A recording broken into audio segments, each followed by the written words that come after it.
Welcome to Nimin Live, the #1 place on the internet to learn about YouTube, network with other content creators, and have an awesome time doing it. My name is Nick, and today I'm answering your YouTube questions. And look, if you are watching this on the replay, I do want to let you know that we put timestamps down in the video descriptions after the stream is complete so that you can quickly and easily jump to the parts of the stream that matter the most to you. Or if you want to, you can just sit back, listen, enjoy the show, enjoy the information that's shared here during the show. We talk about all kinds of things related to YouTube. So I do encourage you to just sit back and enjoy it if you're, wanting to learn a bit about YouTube.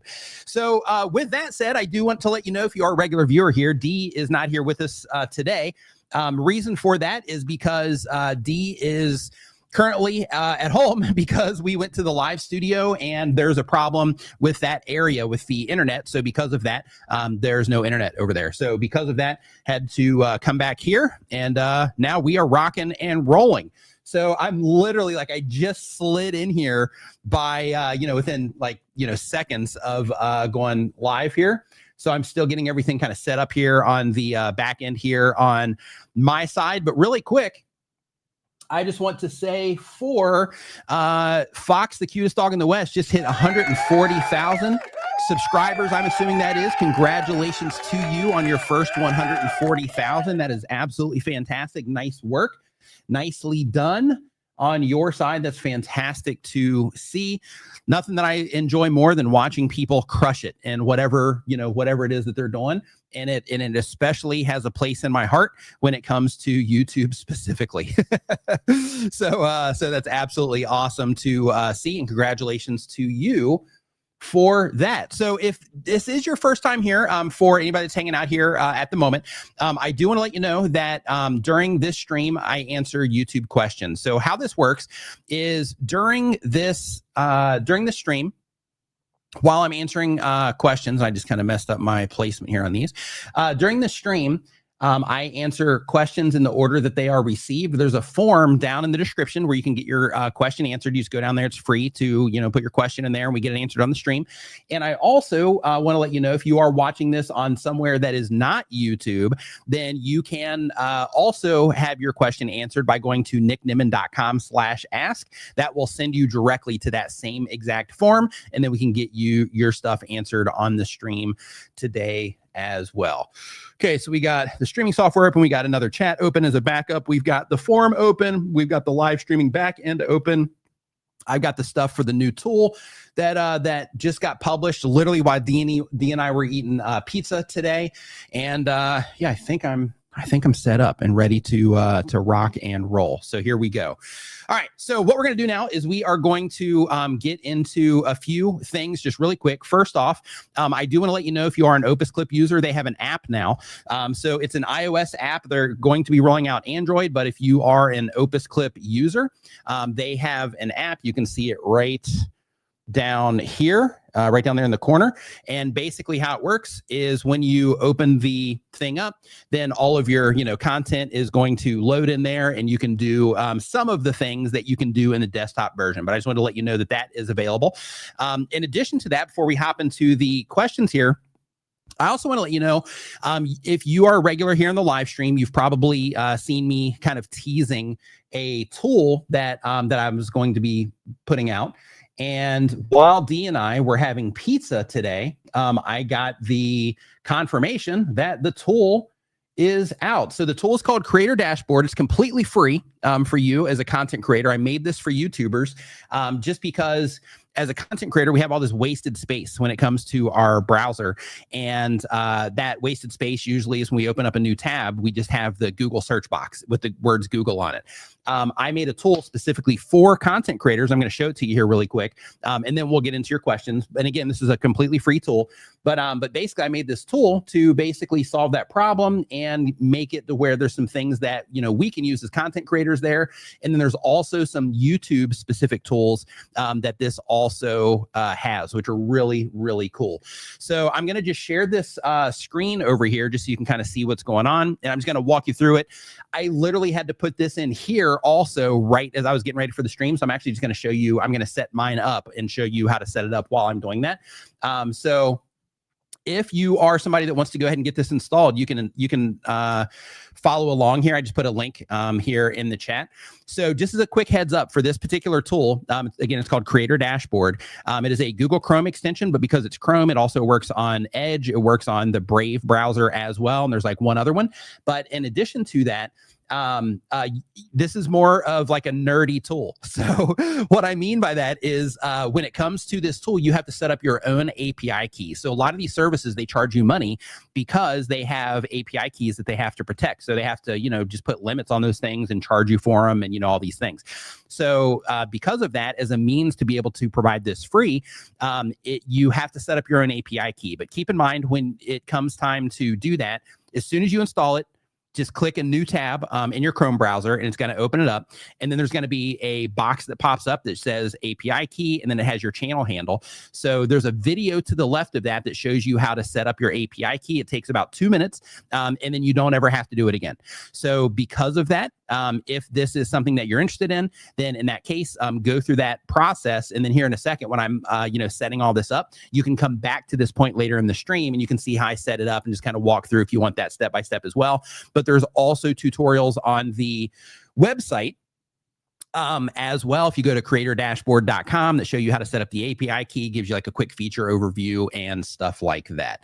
So I was a little bit more prepared over there, not as prepared on this machine. So we're kind of, doing trial by fire here. So we'll see how it goes. But if you do enjoy it, once you get it installed, definitely make sure you leave a review and things like that. Spread the word to creators because I think this is going to be, just cool for a lot of people. So let me show you what it is really quick. And then after this, we will get into the questions. But this is a great time to where if you do have a YouTube question, you can go ahead and get it into the forum. So as soon as we're done setting this up, then we can jump into that form and we can start answering your YouTube questions. So let's go here. So first off, the extension itself, this is what it's called. It's called Creator Keyboard. You can look for this in the Chrome store, or there's a link down in the description. I've also put one in the chat for that. But what it is if you go to a home tab, normally the home tab, it just has a Google, a search bar there. So with this, what it does is it creates a whole new thing. So with this thing, I'm trying to get it positioned here well for you. So at the very base of this, one, it just makes it better to look at. But two, down here in this bottom right-hand corner, because like I said, I'm going to set this up for myself too right now real quick. But down in this bottom right-hand corner, you can come up here and you can choose the light theme or dark theme. And I just saw that I have something there that I have to fix that wasn't there before. But you can change it to like a light, theme, or you can change it to a dark theme for the actual containers themselves. But then there's also a wallpaper gallery as well. So you can change the background here.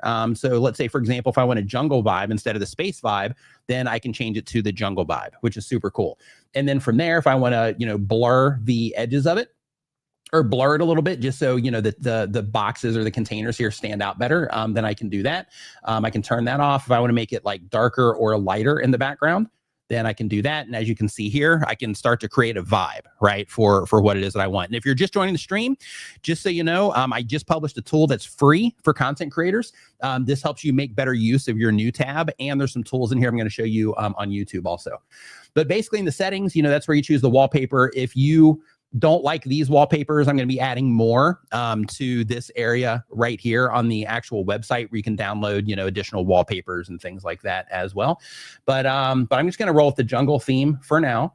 And then from here, if you need to set up your API key later, you can do it in this area. And then you put your channel handle here. When you put your channel handle, it already has the @ symbol. So you just need to put the actual, channel handle itself, and then it has you covered. And then here on the API quota, just leave that enabled, because that's going to make sure that API that you set up, that it doesn't, run into any issues or anything like that. And you'll see why that's important once we get into the YouTube side.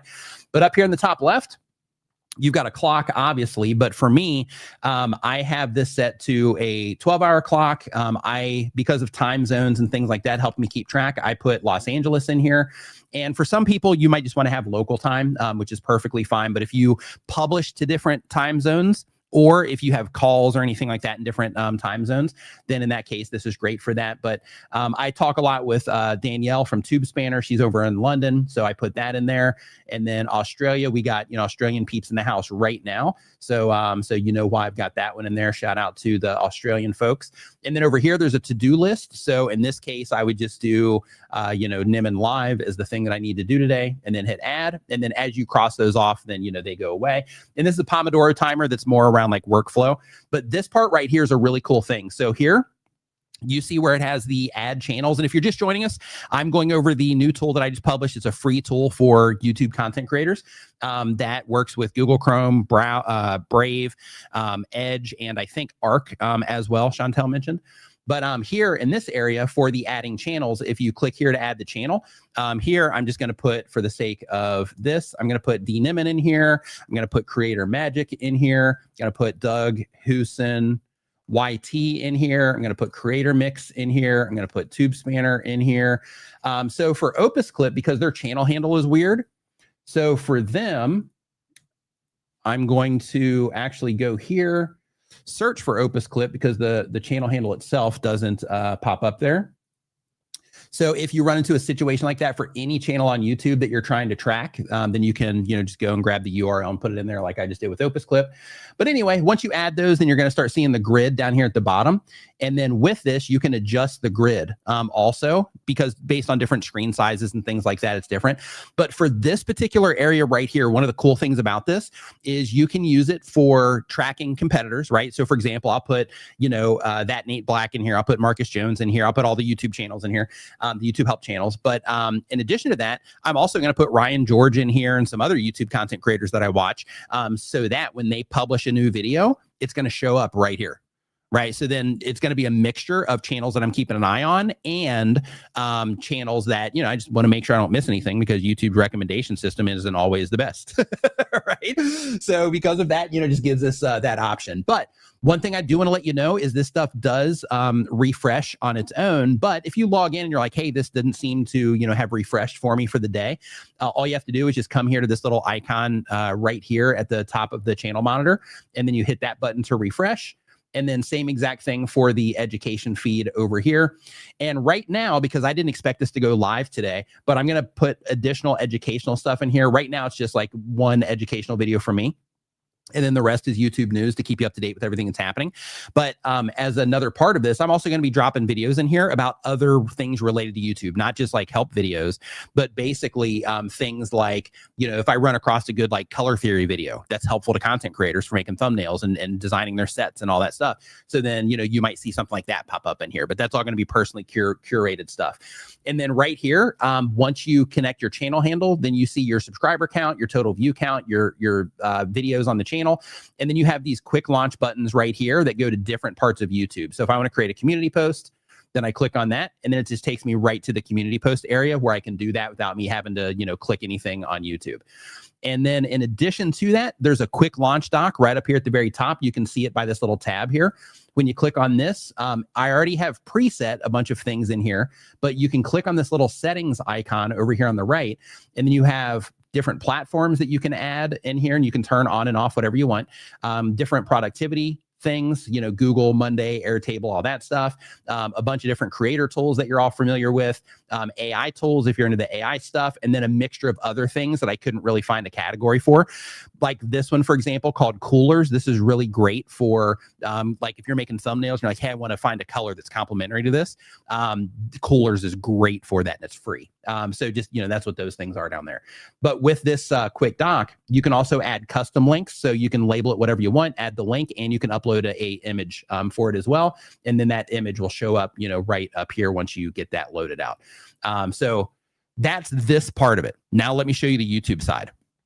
And again, if you're just joining us, this is a free tool that I put out called Creator Dashboard. And this is for Chrome, Brave, Arc, and Edge as well. So if you are a content creator, you're gonna love this. Okay, so let's go over to YouTube. So one of the things that we can do here on YouTube is let's say that I'm going to this. Let's say I go to Rob's channel, because Rob's has a really great channel. So let's just say I go to Rob's channel and I go to his videos tab. you can see right here that we have the option here to analyze the content. This is a different tool that I'm using there. Let me go turn that one off real quick. There we go. We'll turn that off for now. And then we'll refresh that just so it doesn't confuse it. There we go. So then basically when you hit the analyze content, what this is going to do is it's going to show you the channel's top videos over the last 90 days, their top 10 videos. It's going to show you how many pieces of content they've published. It's going to show you the days between their publishes, the longest gap, how active they are. And then it's also going to, you can use this graph right here to look for outliers. So if you're like, hey, over the last 90 days, without having to go through and kind of figure it out this way, do I see anything that, clearly popped? If so, what were those videos about, right? Which they're going to be reflected over here too, but you can actually see it visually in terms of how much better they did compared to the others. So if you don't want to look at the list on the right, you can be like, oh yeah, these did way better than the others. So what's going on here, right? And then down here, you can see the upload schedule. So in his case, it looks like he does a lot of content on Wednesdays. So this lets me know that in Rob's case, this is when he's publishing videos to his YouTube channel, right? Or just content, shorts, live streams, videos, the whole nine. And then in addition to that, if I go to one of Rob's videos here, one of the other things that I can see, if we look over here on the right, is we can see how many views he's gotten on the video, the duration of the video, the likes per view ratio, comments per view ratio when it was published, the total likes, the thumbnail. So, if we wanted that for some reason. And then right down here, we can also see the tags that he's using as well. So in terms of YouTube, those particular tools themselves are, just helpful, give you some insights on, some stuff that is going on there. But again, this tool is completely free for you as a content creator. So if you are somebody that saw all of that and you're like, wow, this is pretty cool, then go get it. Go check it out, go put it in. And again, from a technical side, because you do have to put in the API key, and since you have to put in that API key, it does make it like a little bit, nerdy, because you have to go through a few steps in order to get it set up. But when you are, putting it in, you just have to do that one time. And there's a tutorial that takes you through it step by step, so you don't have to, worry about it or anything, because it's intimidating. When you go and you set up that Google account and then you go to do it, it's pretty intimidating. So anyway, hopefully you find that helpful. If you put it in and if you enjoy it, then definitely, leave a review. Let me know, what you think. If there are things that you're like, hey, this would be super cool if it did this, or if it had this, or whatever, just go to the website, creatordashboard.com, and there's a form there where you can submit, feature requests or, feedback, whatever it is that you want. And then as long as it's something that, I'm capable of, that I'll see about getting it in there. But yeah, definitely go check it out, and hope that you enjoy it. So let's get into the questions now, and we will go ahead and get into that. But first, Home Rapid Repair says, hey, SocialBlade gives me a channel score of a B-. Is that bad? No, definitely not. Yeah, so when it comes to the scores over there, like the B's are fine, the C's, are okay. But, like all of that stuff, I would just take it with a grain of salt, when it comes to, those scores and things like that. Just because I don't know the exact formula, but I've seen some pretty killer channels that have had, like lower, grades. Yeah, but the B's though, like you're fine, like B, A, yeah, like you're those are definitely good. All right, let's get into some questions. Hey, Heather, welcome to the stream. Glad that you are enjoying the content. I'm doing fine. Catherine, what's going on? Hope you're doing great. Okay, so here we go. So the very first question is Matt's Vietnam life. Matt says they upload one time per week, and they've been on YouTube for one time per week or more. They've been on YouTube for a year or more. The type of channel is a travel and food channel documentary documenting their life in Vietnam. And the question is, last week, one of my videos randomly hit 995,000 impressions over a period of 5 days. My CTR remained low the whole time, 0.5%, as was my average watch time, 2 minutes on a 10 minutes video. Engagement was also poor. Even I thought there was nothing particularly special about the video compared to my others. Why would YouTube randomly do that? While it was interesting to see that happen to one of my videos, the main takeaway I got from this is that YouTube can be totally random. It left me with nothing to help me be more strategic with my next videos. So just as a heads up, when you get more activity on your videos, it will typically push the numbers down. And the reason for that is because you have more people that are interacting with your content. So I'm looking to see kind of the video that popped here on that one. I'm using the tool to do it, by the way. Okay, so it looks like you had one video here that did better at like 6.4 thousand views. I'm going to guess that that's the video. So in that particular case, it could be that in terms of inventory that they didn't have, a lot for that. It could also be that where you're looking at the click-through rate from, that it might be giving you a distorted view of what's happening. So what you want to make sure that you do is go look in your traffic sources report and see exactly what is bringing that click-through rate to what it is. Because you might find that this was being recommended in search, people didn't respond. You might find that, it was being suggested a lot and people didn't respond there. But like in browse, you might be doing great. So digging into it that way, instead of just looking at it as the averaged out view on like your total click-through rate, that can also be insightful. And also the same exact thing goes from, your 2-minute watch time. Same exact thing can happen. But also in that traffic sources report, you might also look to see if you're getting any external traffic from that also. Like, did somebody share it into a Facebook group somewhere? Did somebody share it on Reddit somewhere? Anything like that? Because that can also, cause the video to get views, but the metrics themselves in terms of, performance related to YouTube, they still might be underperforming. So hopefully that helps. And if you are just joining us, I do want to let you know we are answering YouTube questions. So if you have a question about anything it is that you're doing on YouTube, there's a form down in the description where you can go ahead and put your questions down there. It's completely free. And you put your question down there and we'll get it answered on the stream today. And if you're watching this from somewhere that is not YouTube, just go to nickniman.com/ask and it will redirect you directly to this same exact form. So the next up on our list here, Monique, what's going on? Hope you are doing great. What's going on, Diane? Hope you're great. You're late. Hey, I'm late too. Right, I came in 30 minutes late today. So yeah, for those of you that are just joining us, Shark Scrapper, what's up, man? For those of you that are just joining us, so normally, like I would be streaming with D over at the other place today. But when we got over there, we walked in and, we're getting everything set up and I fired up my computer and I was like, no internet. And so we went and looked at the router. He called the internet company and there's like issues in that area with the internet. So because of that, we're like, pack it up real quick, took him home and then rushed back over here. So I literally got everything turned on. I'm like a little bit scattered right now, but I got everything turned on and all that stuff right before it was stream time. So I started 30 minutes late today also. Jerry, what's up, dude? Hope you are doing great.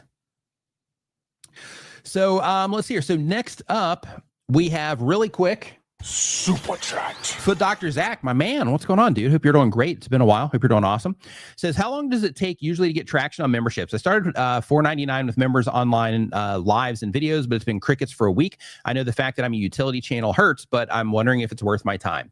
Yeah, so in terms of traction, it all depends on, how engaged your audience is, which if you mentioned here that you're a utility channel, so it's going to be dependent on how engaged your audience is, what you offer, things like that. So there isn't like a, by this time you should have X, situation. However, one thing that I would do if you find that nobody's joining is, one, have you spread awareness about it? Because that's important, right? Because you set it up and then YouTube has a little join button on there, but they don't aggressively, show that content to people. I mean, they do show it to people, but it's not, aggressive. So make sure that you make a community post about it. Let people know what it is that you offer, that you're, wanting to nurture that community, those types of things. And also just whatever your offering is, just, post that in your community feed. And then in addition to that, when you make a video, your next video, I would also mention it in there if you're trying to drive people into the membership. If you've already done that, then in that case, if nobody's responding to any of those things, then the offer itself might not be something that people are into yet. So if that is the case, I would give it a little bit more time, make sure enough awareness gets out in front of enough people, depending on the amount of people that might have seen those messages that you put out. And then if they're not responding to it, then in that case, I would work on the offer itself and then try again if channel memberships are something that you actively want to do. Yeah, and like Larry mentions here, he says, do you mention a specific value that people will get if they join your membership? Yeah. So those types of things are also really important. So, like instead of, just saying like, hey, become a member, like, like lead people into it with the thing that's going to matter the most to them, right? Like becoming a member for a lot of cases, for some that will be a big deal, but for a lot of cases, just becoming a member for the sake of being a member isn't going to be the thing. But becoming a member for what, right? Like, hey, I'm offering this, and this. If you want to participate, then, then click on the join button here on YouTube in order to, be able to do that. Oh, you have done it in a few videos. Okay. Yeah, so if people aren't responding and you've done it in a few videos and those videos have gotten views on them, then in that case, and I think with your channel, I think you do okay with views. Let me just check here. Yeah, okay, yeah, you're doing okay with views. So yeah, so in that case, yeah, I would definitely work on the offer if people aren't responding to it. Like right now, your latest videos, 3.5 thousand views, 12,000 views, 11,000 views, 35,000. So out of, that 35, 12, yeah. So out of all of those, if you don't have like anybody responding to it, then yeah, I would definitely work on the, offer. Another thing that you can do also is in your community feed here, just mention it in there. Like if people aren't joining it and you're like, hey man, I really want to have this community, my memberships, then make a post about it and just make sure that they know. But in addition to that, let people know, say, hey, I'm trying to, create this membership for you guys. And I just want to make sure the offer is right. And because of that, like, would you prefer, this or this or this, for the memberships, or is that something that you're even interested in? And by using your community feed in that way, it can also help you get to know, what it is that, the people, want from you also when it comes to those types of things. K1A.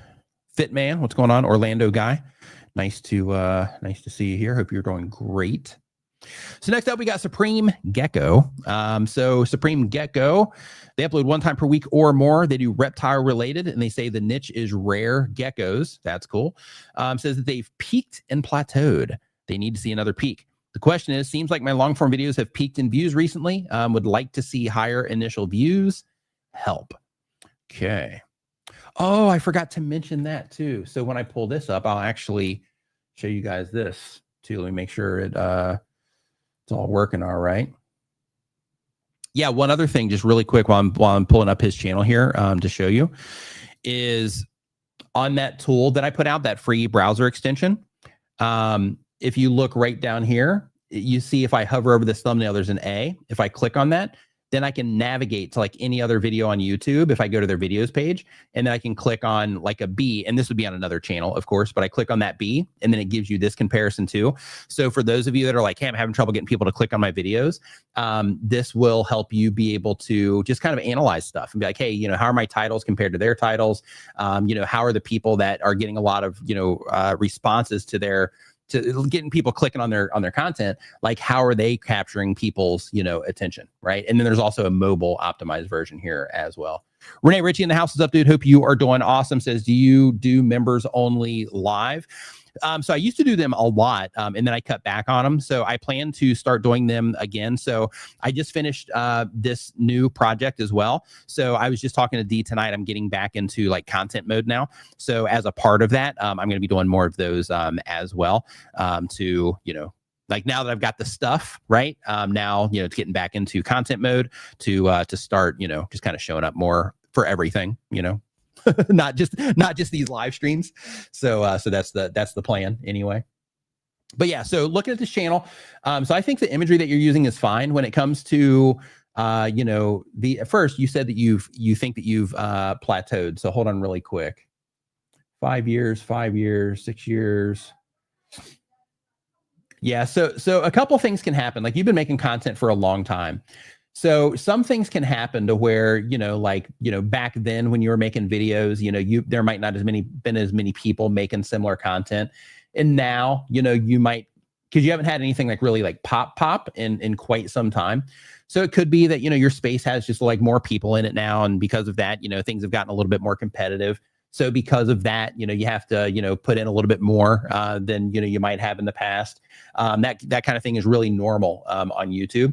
But just looking at this, though, a few things that do stand out to me is when I'm looking at your thumbnails here, I think like this one, you're definitely grabbing, attention, with some of these. But one thing that I would do is I would try to focus more like here, and it's kind of challenging because the animal itself is camouflage. But I would try to just make sure that the reptiles that you are featuring are standing out quite a bit. And this is interesting too. Like if you look at this one, the reptile's not even in here. So you have here feeding rare geckos. So you're able to, capture them that way. But here you actually have a stronger focus on you, which I think is interesting. And this one is a little bit of an outlier compared to, some of these other ones that you've done recently. But you've also got some other ones where, you're in it or people are in it and it still doesn't get that response yet. So a few things that I would do is, hold on, 30 minutes. Hold on really quick. Let me see if this is consistent. 2.5 thousand. Huh, that's interesting. So I don't know if this is the case or not. So this is definitely something that I would go in and look at. So you know how YouTube has made this like amazing, transition into TV in terms of, TV being like the device that's getting like the most watch time now. Yeah, Renee says it's D at Starbucks. Got to leave them somewhere. Right? No, we went over to do the stream today, Renee, and during that stream, or not during stream, but when we got there, we set everything up and the internet was out. So D called the place and there's like an outage in that area. So because of that, I had to like rush home and do it here. So I actually started like 30 minutes late today also. But one thing that I was gonna mention here is some of these videos, and I mean, we're getting into like, months and months and months ago. But one thing that I do just kind of notice here. So we do have like, a couple, like this video here is like 8 minutes, has 1.7 thousand views on it. But a lot of your videos that have done better seem to be like these longer, videos. And then the one that, was most recent a month ago that, it didn't, match up to some of these other ones, but that particular one, was like a 36-minute long, video, but a lot of these shorter ones that you've done, they just don't seem to, be getting a similar result there. You have one here, it's 15 minutes. It also underperformed.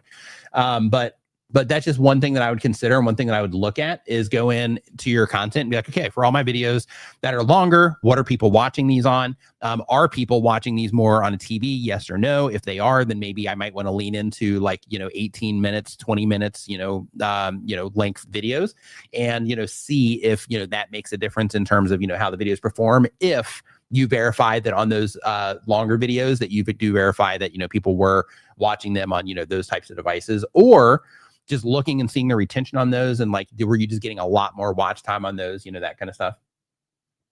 But let's see here. Another thing that I'm looking for here is, yeah, it looks like you had a string here where it was like, like, hey, doing okay, doing okay, doing okay, doing okay, doing okay, doing okay. And then it just kind of fell off a bit after this one. And then you've had like a nice string. So, you could just be, in one of those like seasons right now where, where you're having to kind of walk through the mud. I don't know. You'd need to hop on Google Trends for this, but like go into Google Trends and look for, like reptile related stuff and see if there's, a seasonality to that in terms of interest.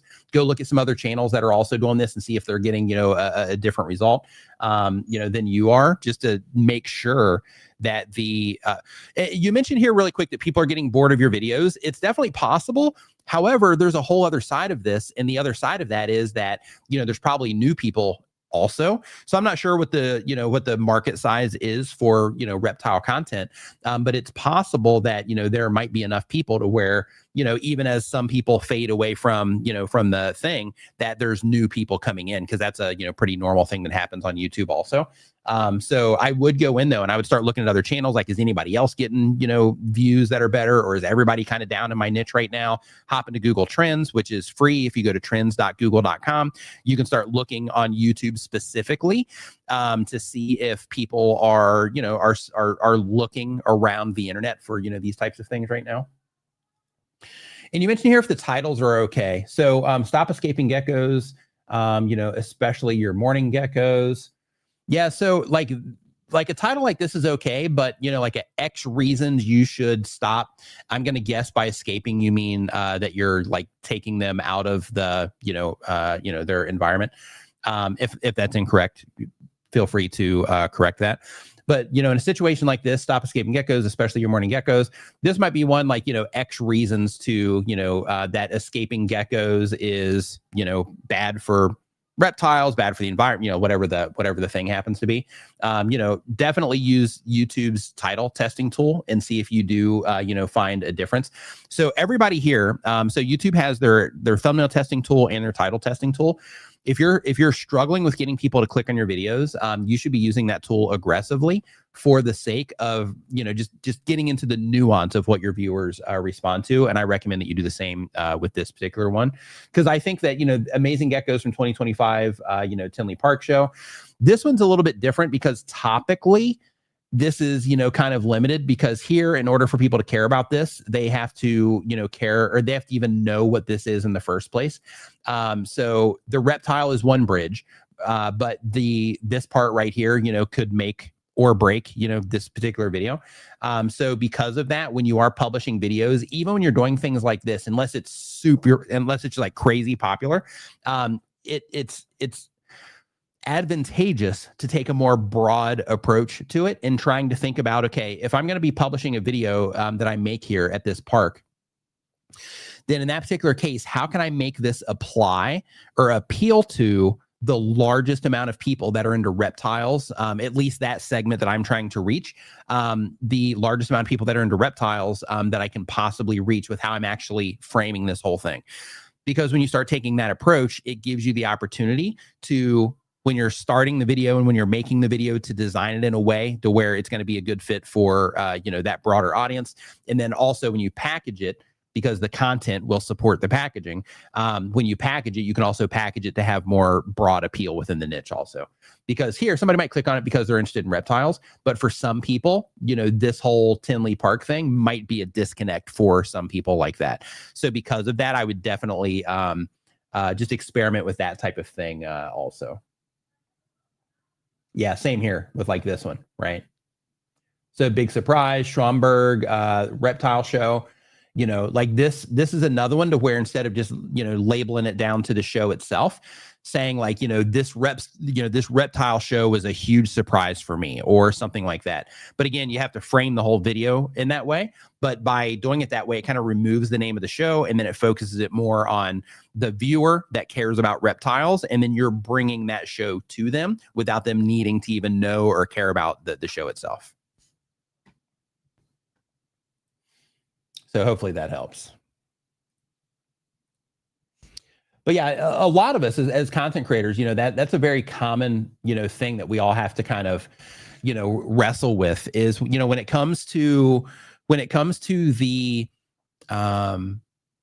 packaging of our videos, just the topics of our videos, like there's the stuff that we want to make and the things that by default seem like they make sense, right? Like, hey, I'm going to the show. Let me make a video about this show. But then when you put it into practice and then you publish it, in some cases it works, but sometimes it's limiting, right? Because you're creating these barriers to where people have to be interested in these different things in order for them to qualify as somebody that might be a good candidate for clicking on that video, right? So just trying to think of how to topically, and when it comes to the packaging, like how can you make things, a little bit more, broad in nature. Demon Dro, what's up, dude? Hope you are doing great. Chat. And really quick, Supreme Gecko, thanks for the super chat as well. Demon Dro says, what's up, brother? Finally in the 900K club. Thanks for all of your help. Can you talk about ways to get editors in a team for more speed together? I got one. He's always late. It sucks. Yeah. So, okay. So here's the thing when it comes to, first off, congratulations to you for that. High five, fist bump. High five, high five, fist bump. High five, high five, fist bump. High five, high five. Now everybody's clapping for you, clapping for you, clapping for you. All right, congratulations to you on that hitting the 900K, dude. Absolutely love it. Love seeing you thrive. So when it comes to editors, so one is you can definitely poll your audience and see if there's, anybody, that's already a viewer that would be interested in editing your content. A cool thing about that is if you get editors from your community, they're already familiar with you. They know your style. They know the things that you care about. They know how you put videos together. So when they're editing it, they already know kind of what it's supposed to be like, right? So that's cool. In addition to that, you can go to onlinejobs.ph. There's a lot of, really good people over there that you can get for prices that are lower than if you're going to get like a Western editor. You can go to ytjobs.com. On ytjobs.com, there's editors from all over the place, but they're experienced YouTube editors, so they vet the editors that go over there. So that's another good solution for you. You also have upwork.com if you want to train somebody. Then you can get somebody off of Upwork to be able to do that. But when it comes to building that side of things, I prefer to be as lean as I possibly can when it comes to the team side. So I have a video editor, I have a shorts editor, like long form editor, a shorts editor, and then I have some community management help. And I had a VA for a while, but just recently I was like, I'm actually not using the VA, so so I let her go. But when it comes to the whole team thing, I'm not a fan of having a huge team unless it's absolutely necessary. And I'm a creative, so I like doing the stuff. But if you want to, build out a team, then using those services is a good way to kind of get you started there on getting, onlinejobs.ph for like editing, VAs, that kind of stuff. ytjobs.com for more experienced editors that might have, better insights into editing a YouTube video, because there's a difference. So, and this is why I mentioned about the training on Upwork, is if you get a video editor that can just cut videos, that's a completely different person or completely different skill set than getting somebody that can actually edit a video and create like an experience for somebody. The two totally different things. Like anybody can, in a really quick amount of time, can learn how to cut videos, but when it comes to editing, there's a lot of nuance that comes into that. So because of that, tapping into people that have experience, it can definitely be advantageous in that regard. Both can get the job done, but especially if you're training them up, because clearly you know what you're doing. You got to 900,000 subscribers, so clearly you know what you're doing. But you can train them up to do whatever it is that you need there. But yeah, again, onlinejobs.ph, upwork.com, ytjobs.com. All those you should be good. And really, man, like my shorts guy, Don, he's absolutely amazing. I actually have to get him some content, but he's an amazing editor. But with him, I actually found him on TikTok. So I was on TikTok and TikTok put me into this editing algorithm for a little bit, to where I was just seeing all these editors and his stuff popped up and I was like, whoa, like he's doing some really cool stuff. So I just reached out to him on TikTok and then we started working together from there. So any of those solutions will work for you.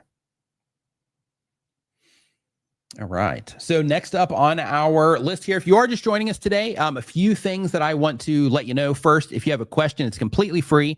You can go ahead and put those questions in the form that is down in the description of this live stream right now. If you're watching this somewhere else, if you're watching this on Twitter or LinkedIn or somewhere, you can go to nickniman.com/ask and it will redirect you to the same exact form. You can get your question answered. Now, in addition to that, for those of you that are just joining us, I dropped a free browser extension for YouTube content creators. Basically, with this browser extension, what it does is it turns your new tab, which this is normally just a Google box, right? It just has like a Google search box with the Google logo on it. It basically keeps you up to date with YouTube news. It has like your channel info with like quick link buttons. It has like a world clock, or you can reduce it down to 1 clock, a to-do list on here, a Pomodoro timer. You can monitor up to 18 YouTube channels. So on that computer, mine's set up, and on my laptop, it's set up, but on my live streaming, it's not. So because of that, I just have these that I set up during the live stream today.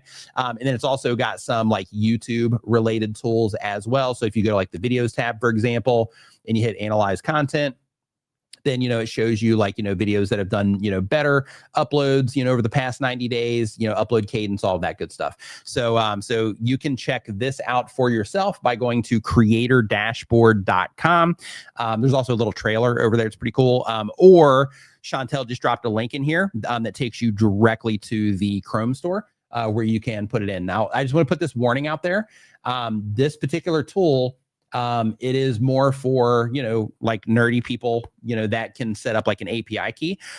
So basically how it works is once you install it, you click on the plus tab in your Chrome browser, and then it's going to show you like a box that's going to pop up. And in that box on the left-hand side, there's going to be a video that's going to take you step by step on how to set up your API key. Takes you 2 minutes to do, and you only have to do it once. It's super easy. It looks intimidating, but it's easy. And then you take that key, you drop it into the API section in that same box, and then put in your channel handle, and then hit continue. And then it's going to drop you in there. Everything's going to be connected. You're going to be ready to go. And then you can watch the tutorials on creatordashboard.com, or you can go through the beginning of this live stream where I, walked everybody through the whole thing too. No, API key is completely free. So it is, and this is why I put like the API kind of saver on there, is the API, you get 10,000 calls per day. But each thing costs different, stuff. So basically with that, it's completely free. You just have to, like, you go into your Google account, and then you set it up in the Google Developer Console. And then once you do that, then you get the key, drop it into the extension. And then for regular usage, like as long as you're, not just going absolutely bonkers with it, you shouldn't have any problems whatsoever with running out of your daily API quota, which is like 10,000 units or whatever the thing is.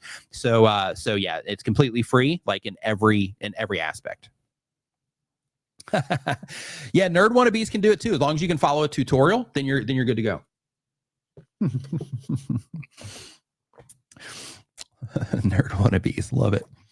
All right, so next up we've got, okay, we did Supreme Gecko. Next up, we've got English Fun Zone. English Fun Zone uploads 1 time per week or more. I've been making videos for 1 year or more. The type of channel is English as a second language. The goal of the channel is to make money. The question is, YouTube has a new feature where you can show part of your members only live stream for X amount of minutes. Then it switches to members only, and those not a member will be rerouted to a sign up form. On the replay, will people be able to watch those free minutes and then go to the sign up link? I want to try this on Sunday. I'm not sure yet. I haven't experimented with that feature yet, and that's a pretty tight nuance there in terms of the thing. But I'm considering doing that as well for these streams, like saving like the last like 30 minutes or so of sending it over into a member's live stream. Just so, if we're looking at channels and, that type of thing, I think that would be a really cool way to, kind of end the this show every weekend would be, 20 minutes or maybe 30 minutes, something like that, at the end for members only. But we'll see how it goes. I got to talk to D more about that, but I think that would be a really cool thing. Yeah, Doug says he has thoughts. Feel free to share those thoughts, Doug. Next up, we got Rusty Mike. Rusty Mike uploads 1 time per week or more, been on YouTube for less than a year. They do vintage tool history content. Goal of the channel is to make money. And the question is, hey, Nick, thanks so much for the channel review a few weeks ago. I want to try to take my editing to the next level to make my videos more visually engaging and improve retention. Any recommendations on video editing styles that I could improve for my videos, or maybe some other successful channels that I can pull inspiration from? So here's what I recommend is, in your particular case, you're doing like tool. So you're focused to show interesting tool history through the lens of vintage tool catalogs. Okay, so if you're trying to reach people that are interested in like vintage type of things like that, specifically vintage tools, step 1 would be to see if there's other people doing exactly what it is that you're wanting to do, and then go analyze the heck out of their videos, right? If they're getting a good response. So if people are responding well to their videos, go and be like, okay, what are they doing? And you don't have to copy everything, but you might be able to pick up like, oh, okay, I see when, they get to this part, they do this, or, they're, instead of, showing this the whole time and then, doing this, they're doing this instead, right? So analyzing other people in your space that are crushing it is a great way to start. Number 2 is analyzing people that are like similar in terms of your audience is probably also watching them as well. And you can actually see some of that inside of your YouTube analytics dashboard. But basically, when you are looking for editing styles and things like that, trying to make sure that you're doing it in a way that's going to resonate with the people that you're trying to reach. Because, for example, you might go watch a video about editing on YouTube, and it might be, some editing channel, or it might be a YouTube help channel or something like that. And they might instruct you to do some type of like retention editing and do all these like, super fast cuts and all these things. And, hey, you got to change it every 5 seconds and, all these like rules that they might apply to it. But you might find that your audience specifically doesn't respond well to that, or they might respond great. But the idea is to, look at people that are already doing well, that are already serving the audience that you're trying to serve, and see if you notice any differences in what it is that they're doing compared to what it is that you're doing. And then that can at least give you some direction on things that you can experiment with. And then from there, another thing that I recommend that you do if you're trying to just kind of level everything up a bit is just dedicate over the next handful of videos that you publish. Say, okay, the next, for the next 10 videos that I publish, I'm going to work really hard on the first 15 to 30 seconds of my video. And the reason I'm going to work really hard on that is I'm going to do a lot of different experiments on that 15 to 30 seconds of my video that may be a little bit outside of what I normally do, so that I can just see if people respond to it. And if I find something that they respond to better, then I'll try to repeat it and just see if they consistently respond better to that thing.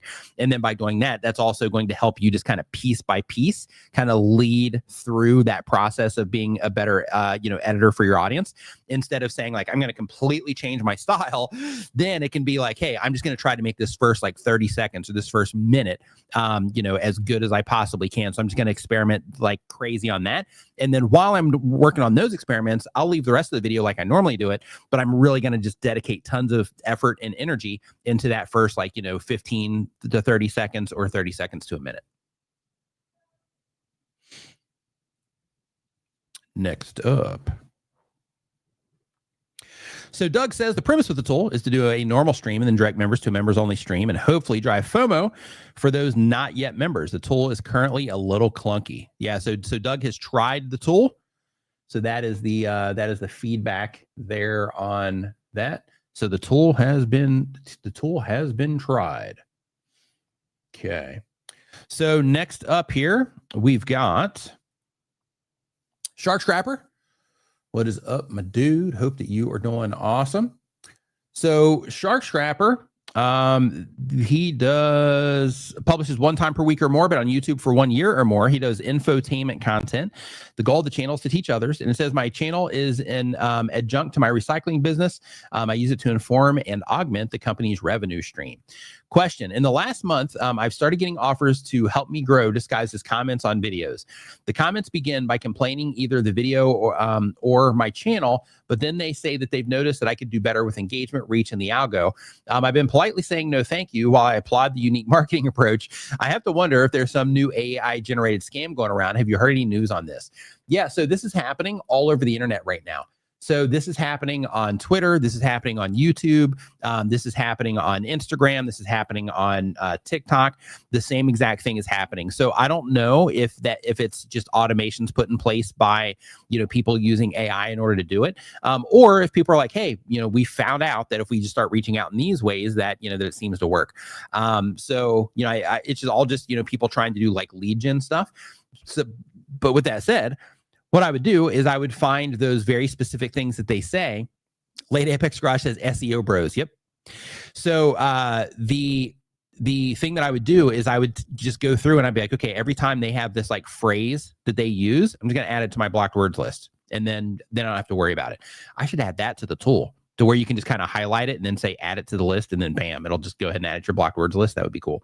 But anyway, the idea is to where if you find those consistent things that they say, if you add them to your blocked words list, then you don't even have to worry about you don't have to worry about it. Yeah, they have them on Reddit too, Doug. Doug says that there's a service targeting YouTube comments specifically right now.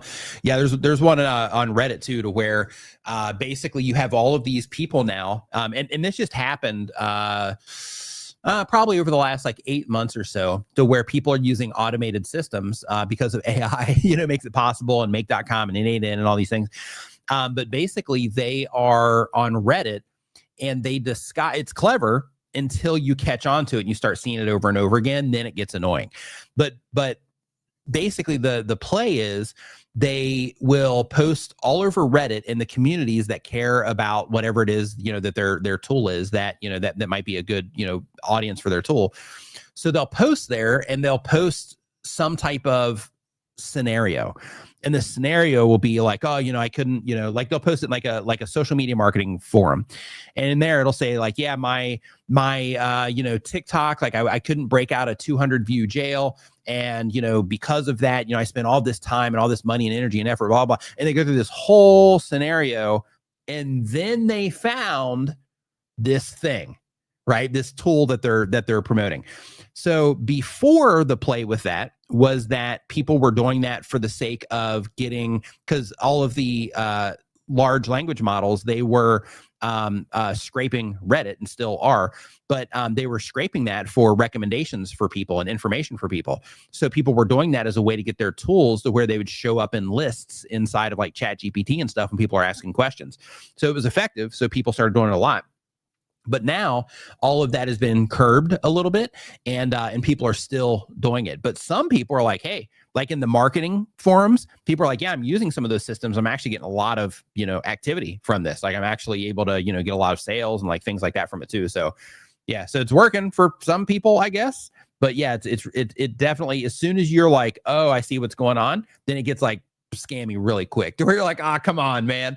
Like, like I was reading through this post now because the forums that I frequent, a lot of social media stuff, YouTube stuff, things like that, because they just get this stuff so much. If I see a long post, I just scroll like I'm, 3/4 down or almost to the end. And I'm like, okay, what are they promoting here before I'll even read the post? Because I'm I've just seen it so much over there.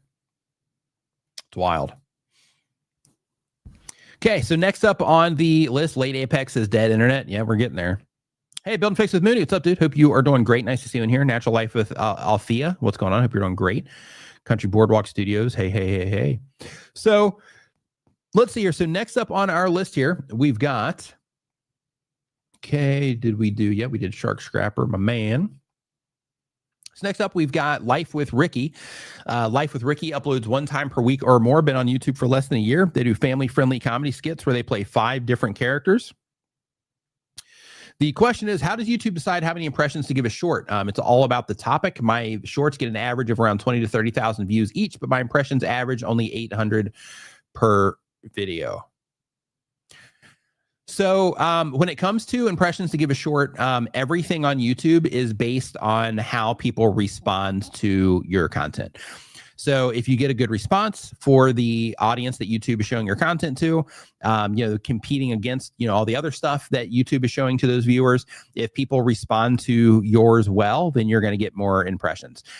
If it way underperforms compared to the other videos that they're showing those people, then in that particular case, you're probably not going to get impressions for very long.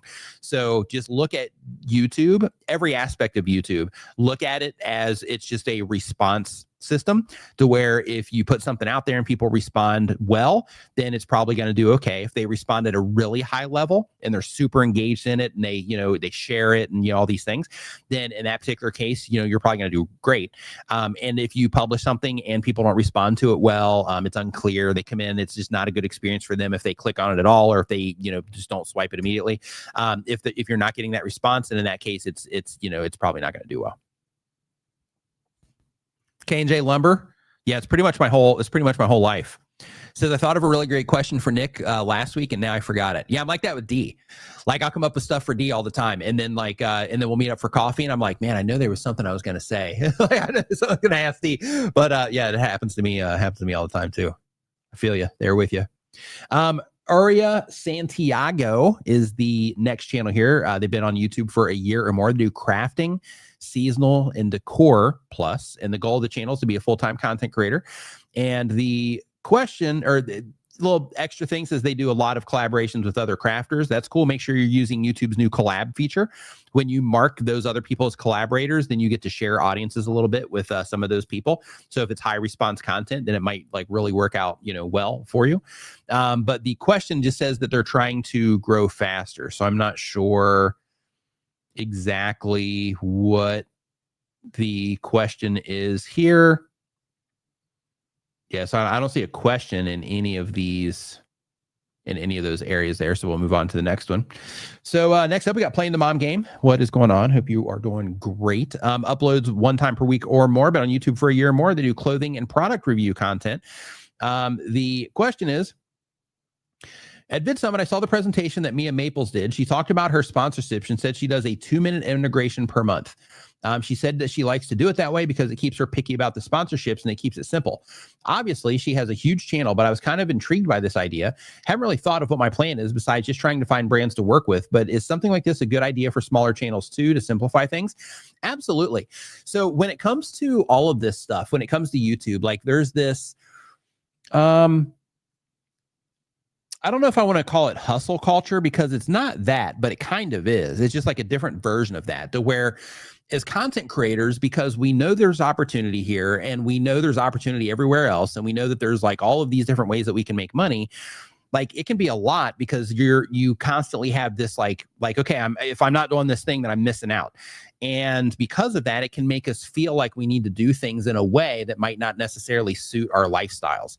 And I was actually talking with a friend of mine one time, just to kind of give a little personal anecdote here. So I was talking to a friend of mine one time, and the way that they framed YouTube was a very interesting thing for me, because prior to this conversation, I was looking at it, from the hustle culture perspective of like, okay, if I got to stay up until 6 a.m. to get a video out, and that's what I'm doing. But then after, a conversation, they mentioned that for them, YouTube is a lifestyle business. And I thought that was a really interesting way to put it when it comes to YouTube. And I started thinking like, okay, I love that framing, and I love how that's being presented, because really, if you do YouTube in that way, then you can turn it into a lifestyle business, to where it's complementary to what it is that you're doing, but it doesn't overtake your entire life all the time. And because of that, I started trying to transition my approach into how I was doing everything on YouTube to where it would be more of a lifestyle business. And because of that, my, no matter what happened, Monday and Wednesday, I'm publishing a video and then live streaming on a Saturday. I had to let that whole thing go. And, and because of that, my consistency, things like that have waned a little bit, over the many years. And I go through periods where I'm like, hey, this is a good season for me, and I'll push it a little bit more than usual. And then I'll, pull it back a little bit depending on what's going on. And like right now, I'm getting ready to do another, push season where I'm publishing more and all that stuff. So when it comes to these decisions about, should I, do a 2-minute integration per month? Should I take on long-term contracts? Should I also do UGC while I'm doing this? Should I hire an agent to help me get brand deals? Like when it comes to like all of these different things, I believe that depending on your situation, of course, because it's going to be different for everybody here. But I think that depending on your situation, because YouTube is such an amazing opportunity, and because, let's see here, who said it right here? Yeah, Larry, Home Rapid Repair says it right here. It says longevity over hustle. So if you look at it like it is, or like it can be designed as a lifestyle business, to where you're like, hey, I'm going to do this in a way to where I'm going to enjoy it. I'm going to try to monetize it in the, the best ways that I know how. And I'm going to try to do it for a long time. Then in that particular case, when it comes to situations like this, I would just sit back and think about it like, okay, would it be better for me to do a 2-minute integration once a month? If so, what would that cost? And would that be worth just doing it once a month? Or would I, based on what I want out of YouTube for my lifestyle and how I want to do this stuff, should I do more in order to, be able to facilitate whatever it is that you want out of YouTube? And if the answer is yes, then in that case, try to do more. If the answer is no, then, then just doing that 2-minute integration is perfectly fine. If you're like, hey, I don't want to be on the hamster wheel at all of, trying to, get these 2-minute integrations every single month, then in that case, you also have the option to where you can try to get long-term deals as one avenue. You can try to hire an agent as another avenue, or you can just be on yourself doing tons of outreach, trying to, get that 2-minute integration every month. So it really comes down to, your approach, how it is that you want to work, what fits the best into your lifestyle. And of course, and like I said, because everybody's situation is different, there's going to be some people, in the chat to where just a season of just grinding it out to where it's like, yeah, I'm doing all those things, might be the thing right now. And there's going to be other people in the chat that are like, yeah, I could do just a 2-minute integration per month, and I would be totally fine with that. So it really comes down to, how, what the hustle looks like on your end, and how you want to, kind of build this thing to where, it's complementary to what it is that you're doing. So I know I didn't like really answer the question, but I hope that, just the information there just kind of helps in terms of a direction there, kind of on what to do, because, you know, these types of things as content creators, because there's so much, and because there's so much, it can get kind of overwhelming. And, you know, once you start getting overwhelmed, then that next step is, you know, can be burnout and those types of things. So you have to kind of manage all these things, you know, in a good way. So because of that, I would just kind of take a long view and be like, okay, over the next, you know, let's say 6 months, or the next year, what do I want to be doing with my channel? What do I, you know, what value am I going to be giving to my viewers? What type of content, you know, do I really want to put out? You know, what type of brand deals do I want to do? Who do I need to talk to in order to start facilitating those brand deals? Do I need to hire an agent? How many outreaches do I need to do per day, in order to, you know, try to get myself, you know, these brand deals that I want to do? Just kind of working through all of that, getting a loose plan together, and then following that plan would be the plan of attack, in terms of what I would recommend there. And as another part of that too, you know, if it comes to getting like a 2-minute integration per month, if you do one and it works out well for that brand, then you could probably just lock somebody in for that and just say, hey, let's do this, you know, every month for the next, you know, 6 months, or every month for the next year, and just lock that brand in. And then that way it keeps you off the hamster wheel, makes things easier for you. If you're working with the brand, you're producing for that brand based on whatever it is that they want. If it's just brand awareness, if it's direct clicks, you know, whatever the thing is, then in that particular case, if you're producing for them and they're satisfied with that relationship, then in that case, you know, it makes sense to work with you in that longer capacity, as well. So hopefully that helps. Poor Man's How-To Channel, what's going on? Welcome to the stream. Hope you are doing amazing. So next up, we got Ray's Garden. What's going on, Ray? Hope that you are doing awesome. So Ray's Garden, they upload 1 time per week or more. They do gardening content. The goal is to be a full-time creator. And the question is, I would love to jump out of the gardening and expand, but unsure how this would affect the algorithm. If I start an additional channel, is it possible to not have a specific niche, but rather cover many areas in a generalized manner? So technically you can do whatever you want as long as it's within community guidelines and all of that. But when it comes to YouTube, the play now in 2025, moving into 2026, the play is for your channel to serve a particular type of viewer. The reason this is important is because when it comes to YouTube and how their system works, you want people being able to come back to the channel. You want people to being able to come to your channel and expect to see a particular type of content from your channel. The whole idea is, you know, if you go into, you know, McDonald's and you ask for hamburgers, because that's kind of what they're known for. So if you go into McDonald's, you're like, hey, I want a hamburger. They're like, sorry, we don't have hamburgers. We just have tacos. Then in that case, you know, you're gonna be like, well, wait a minute, I thought you had hamburgers. They're like, no, today we just have tacos. And then you're like, okay, oh, it's just today. Okay, no problem at all. So that's one video, right? Okay, no problem at all. So then you come back the next day and they got hamburgers again. So you're like, oh, sweet, I'm gonna have some hamburgers. And then you come back the next day. I mean, you shouldn't be eating McDonald's at all, but especially this much. But you go back the next day and you're like, hey, here for some more hamburgers. You know, you guys have been crushing on these hamburgers. They're delicious. And they're like, oh, sorry, today we only have chili. So no hamburgers today. And you're like, wait a minute, but you had hamburgers the other day and you guys are known for hamburgers, but now you had, the other day I was in here, you had whatever it was, tacos, and then now you have chili. Like, what's going on? After a short period of time, you're going to be like, I'm not going to McDonald's if I want a hamburger, because every time I go there, I get something different. YouTube's kind of the same exact thing. Is, you know, if you can't create a resource of content for a certain type of viewer, then in that particular case, it really creates a situation where you make growth harder for yourself. So if you're wanting to grow the channel as quickly as possible and, you know, grow like a brand around that, then in that case, the approach is to think about a particular type of viewer that you're trying to reach, and then trying to make sure that every video that you publish is a perfect fit for that particular type of viewer. And of course, you can have segments within that and all of that, but the idea is to make it to where everything you publish is a great fit for a particular type of viewer. And Jerry says, interesting, Nick, what you're saying about McDonald's is the opposite. Fast food's desperately trying to figure out how to reach new people. They are, but they still have hamburgers though. Like, you can still go in there and get a hamburger, like, no matter what, right?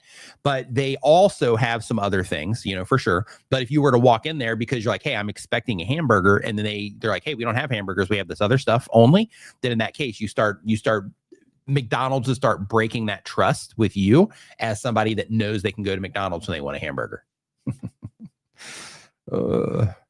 McDonald's references. It's great. Playing the mom game says outreach is my least favorite, so anything I can do to reduce it, that was helpful. Thank you.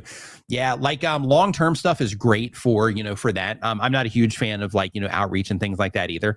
So one thing that has been effective for me is like when I make videos about tools, then usually, as soon as I have a video go out about a tool, it doesn't matter what it is, then I get an increase in the inbound of offers coming into my email box. So with your content also, because I know you're doing like try on hauls and that kind of thing. But if you do start noticing, like if you get any outreach at all, if you start noticing like, when I publish videos like this, I seem to have more, people that are, coming in and offering me stuff from those videos through email, not, in the comment section. But that can also kind of let you know the levers that you need to pull, so to speak, sometimes. If you're like, hey, it's about time that I, pull in another sponsor or something, then to start making some of those videos. Build and Fix with Mooney says topic is the most important in my experience as well. Yeah, topics can carry a lot of weight. Sometimes if the topic is right, the thumbnail doesn't have to be perfect. The title doesn't have to be perfect. Just the topic itself is like, oh, this is, like the thumbnail title is enough, right? It's not perfect, but it's enough. And then the topic is of such high interest that so many people, and the inventory in some cases might not be there, but yeah, the topics are huge. K&J Lumber says they have a craving for hamburger. What have I done? Oh, love it.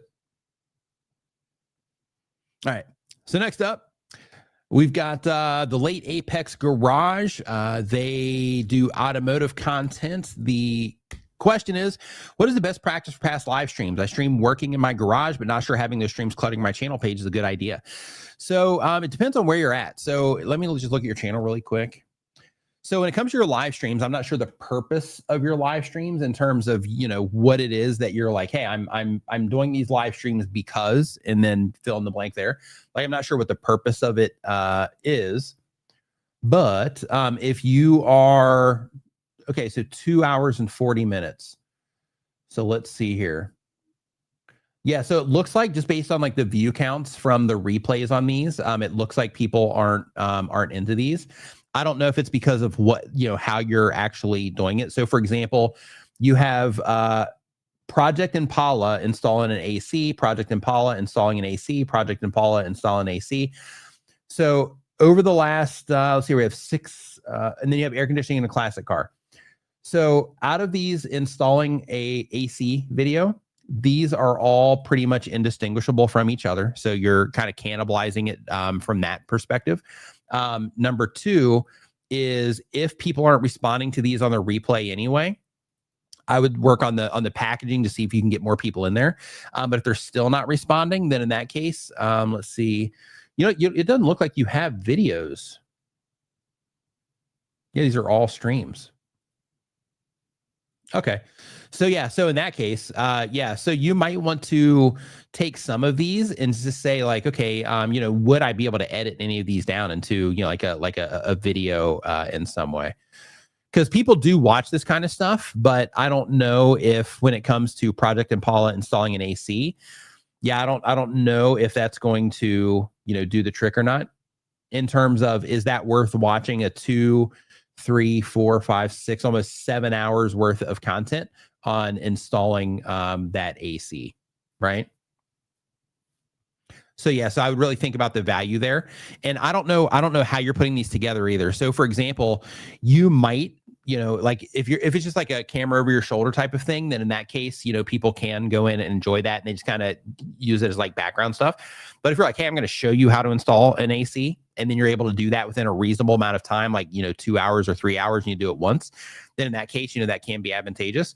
But I think a problem that you might run into is if you are working on a bunch of different cars and things like that, channels like that can sometimes have a little bit of difficulty when it comes to live streams, just because, one might be about this car, another one about this car, another one about this car. So trying to make sure that when you are either publishing videos, unless you're wanting to just focus on the Impala, But if you are, publishing videos or running live streams, trying to make it about things that are more general, like, how to change oil, for example, might be the thing. Those types of things can be helpful. So next up, we've got the Real Sync 4. They do bi-weekly content. They do video commentary and interview content. And the goal of the channel is to connect with others who like what they like. And the question is, what are the best camera and lighting positions and tips for best quality? This is a really good question. So, and Diane, really quick here for late Apex, says that break installing down into steps and do a voiceover video, 10 to 20 minutes. That's a great suggestion. Absolutely fantastic suggestion. But on the lighting positions and cameras and all that stuff. So I definitely don't claim to have the best lighting and the best setup, but it's pretty good. For this particular setup, what I have, and normally I have another camera up there to show this, but I came in here just kind of racing today, so I didn't turn it on. But basically, I have one light that's up here that's just like a fill light over on this side. I have my key light right here, which that one is a Godox SL60W is the name of the light, and I have a beauty dish on it. This light right here, I used to have this really big softbox on here. It was another Godox SL60, and I used to have this huge softbox on it. It took up like all this room. And then Amaron came out, the people that make aperture lights, they came out with this one called the Amaron Verge Max. Holy cow, this thing is incredible. So with this particular light, I had to order the grid for it. Man, I wish I could show you this.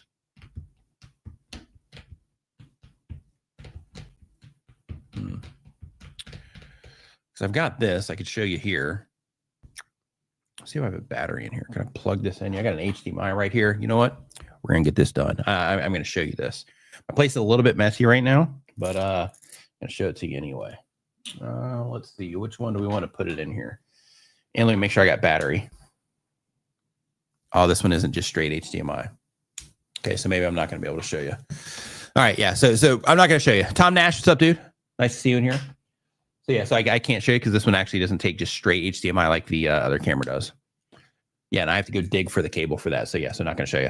But anyway, so this Amaron dish, you can just Google it. But basically, the Amaron dish here, it's like this thick. It's incredible. It's like this thick, and you can adjust all the stuff. It's got like an app with it and all that, and it comes with this arm where you can kind of swing it around. But anyway, this one here is about a 45-degree angle because of my glasses. For anybody here that has glasses, here's a tip for you. So Kathy's like, show us, don't tease us. Okay, all right, give me 1 second here. Hold on. I'm going to give you something to watch here really quick. Give you my coffee song here. And then by the time that's finished, I should have something set up that I can show you.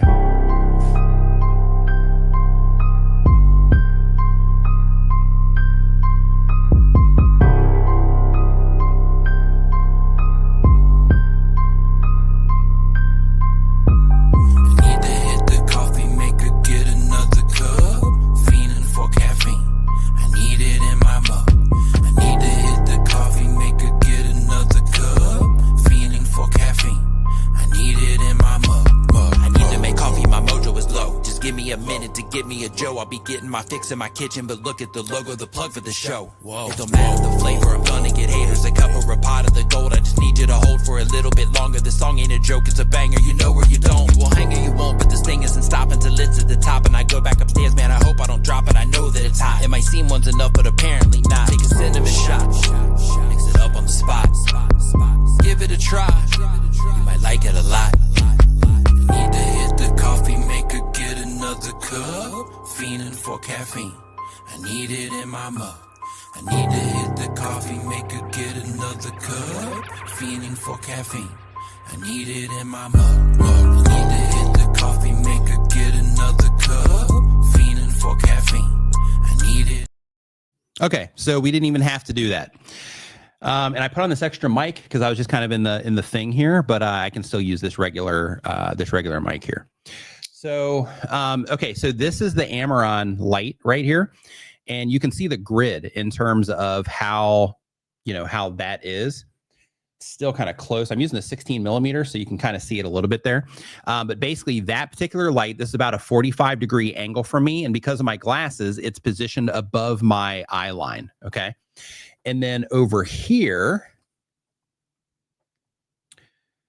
this one is the one with the beauty dish on it. Okay.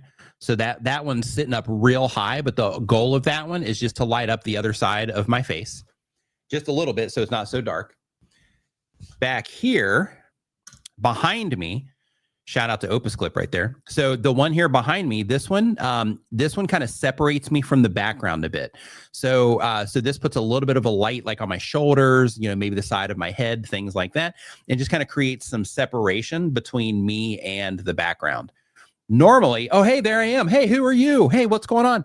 So normally there's also a light back here, but I didn't charge that, so it's not on right now, but it's a blue light that's normally on. And then over here, I have this light bar.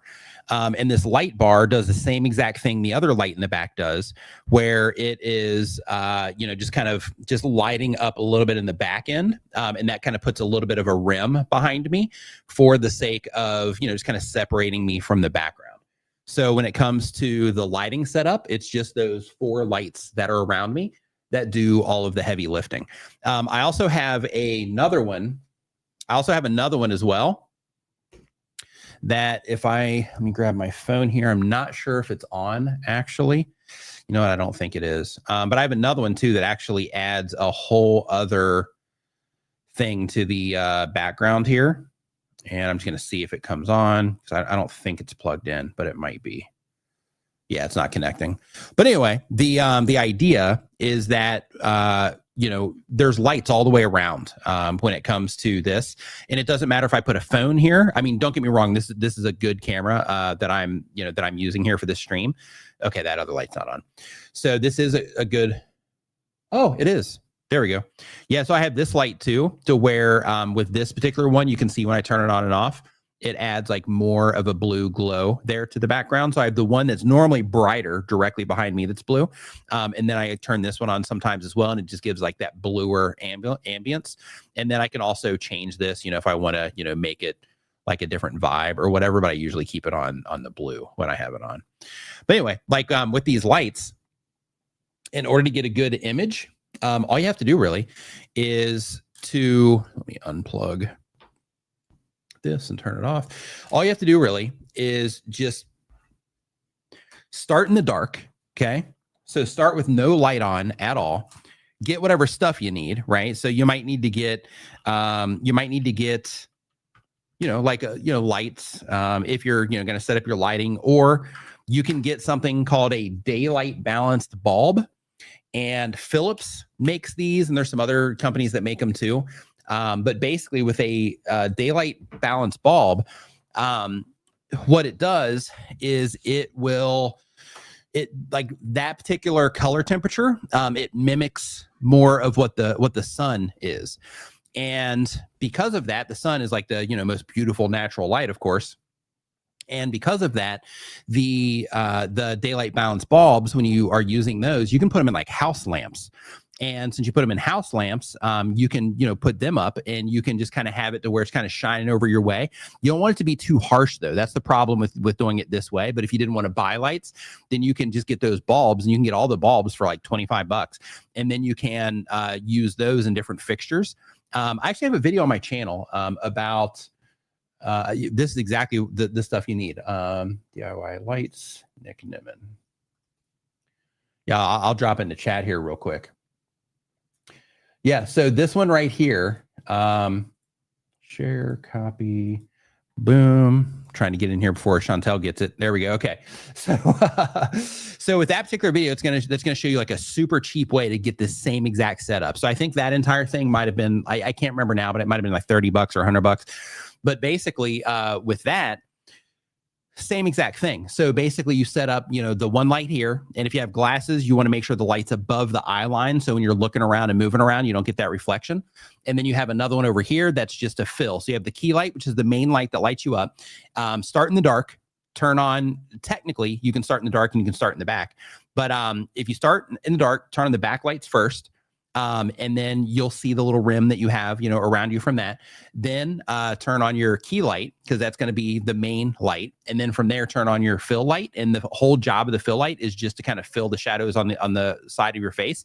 And with the fill light, with me, I like a more even lighting, but like filmmakers and stuff like that, sometimes they won't even use one of those. They'll just hit real hard from one side, and based on the position, about 45 degrees of the main key light, then, they'll still get the Rembrandt look and all of that stuff with the lighting.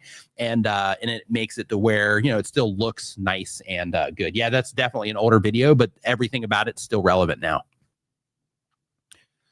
But when it comes to the setup, though, like from the camera perspective, like if you get your lighting right, then in a lot of cases, if you manually dial in all your settings on your phone camera, like let's say you use like Blackmagic camera, for example, on your phone, or Filmic, if you use one of those on your phone, you can dial things in to where you can get really good results if your lighting is right. So if you're trying to make your scene look better, definitely look at lighting, because lighting can make a huge difference on how everything looks.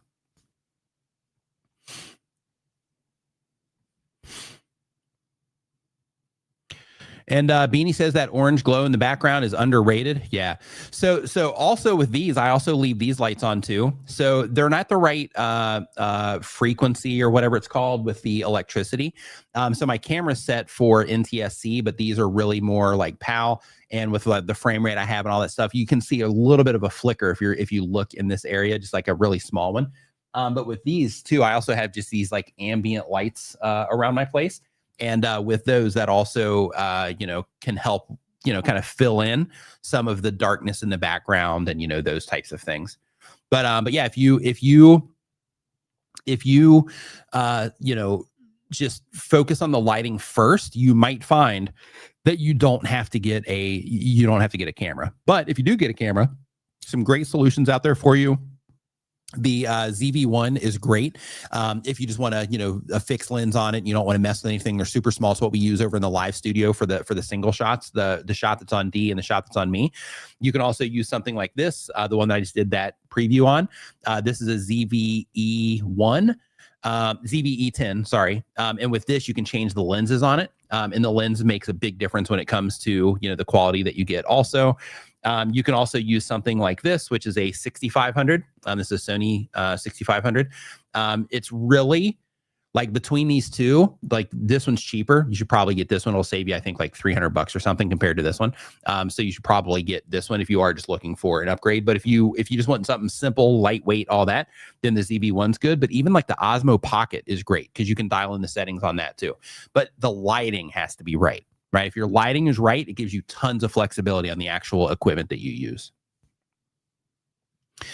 Let's see here. So next up, we've got, I need to get my demo cam back up. So yeah, so basically I have, I've got a camera up here that just gives kind of like a wide shot of the room for when I'm explaining stuff like that. And then I also have, which I don't have it on, but I can turn it on easily. One, because when I have that on in the other cameras, then sometimes I do it to where it like auto switches around the room, and just switches cameras while I'm talking. And for that, I also have like an overhead camera that shows like that whole setup there as well. I'm just into the nerdy stuff, the nerdy side of YouTube. All right. So next up, we've got, hey, just as a quick reminder, just in case you are just joining the stream, in case you haven't heard yet, just a quick heads up, I made a free browser extension for YouTube content creators. Has all kinds of helpful stuff in here. But basically, before this tab right here, when you open it up, when you open up a new tab on your computer, here, I'll actually just shut off this extension and you'll see the before and after here. So let me go into my extensions. Let me shut off my creator dashboard. Okay, so without creator dashboard, this is what the new tab looks like. With creator dashboard, it closed it down because I turned it off. Okay, so just remember this right here. We'll just keep that open because then it'll stay that way. And then I'm going to turn on the creator dashboard. And then this right here is with the creator dashboard. So before, after, right? So as a content creator, this has creator news and educational stuff, and I'll be putting more educational stuff in here. I didn't expect this to be live today. It's supposed to take like 2 weeks for Google approval, up to 2 weeks, and it happened within like 2 days. But it has quick launch stuff into your YouTube channel, a daily quote, like here, do or do not, there is no try from Yoda. And then you can also monitor up to 18 different YouTube channels. It has clocks up here where you can add those, a to-do list, a Pomodoro timer, and there's tools in YouTube that help you analyze channels on YouTube too, in terms of upload cadence, things like that. But you can try this for yourself. It's completely free. It is a little bit nerdy, and it takes a little bit of setup. But the setup takes 2 minutes, and there's a video as soon as you put it in that you can watch that will show you how to do it, and you only have to do it once.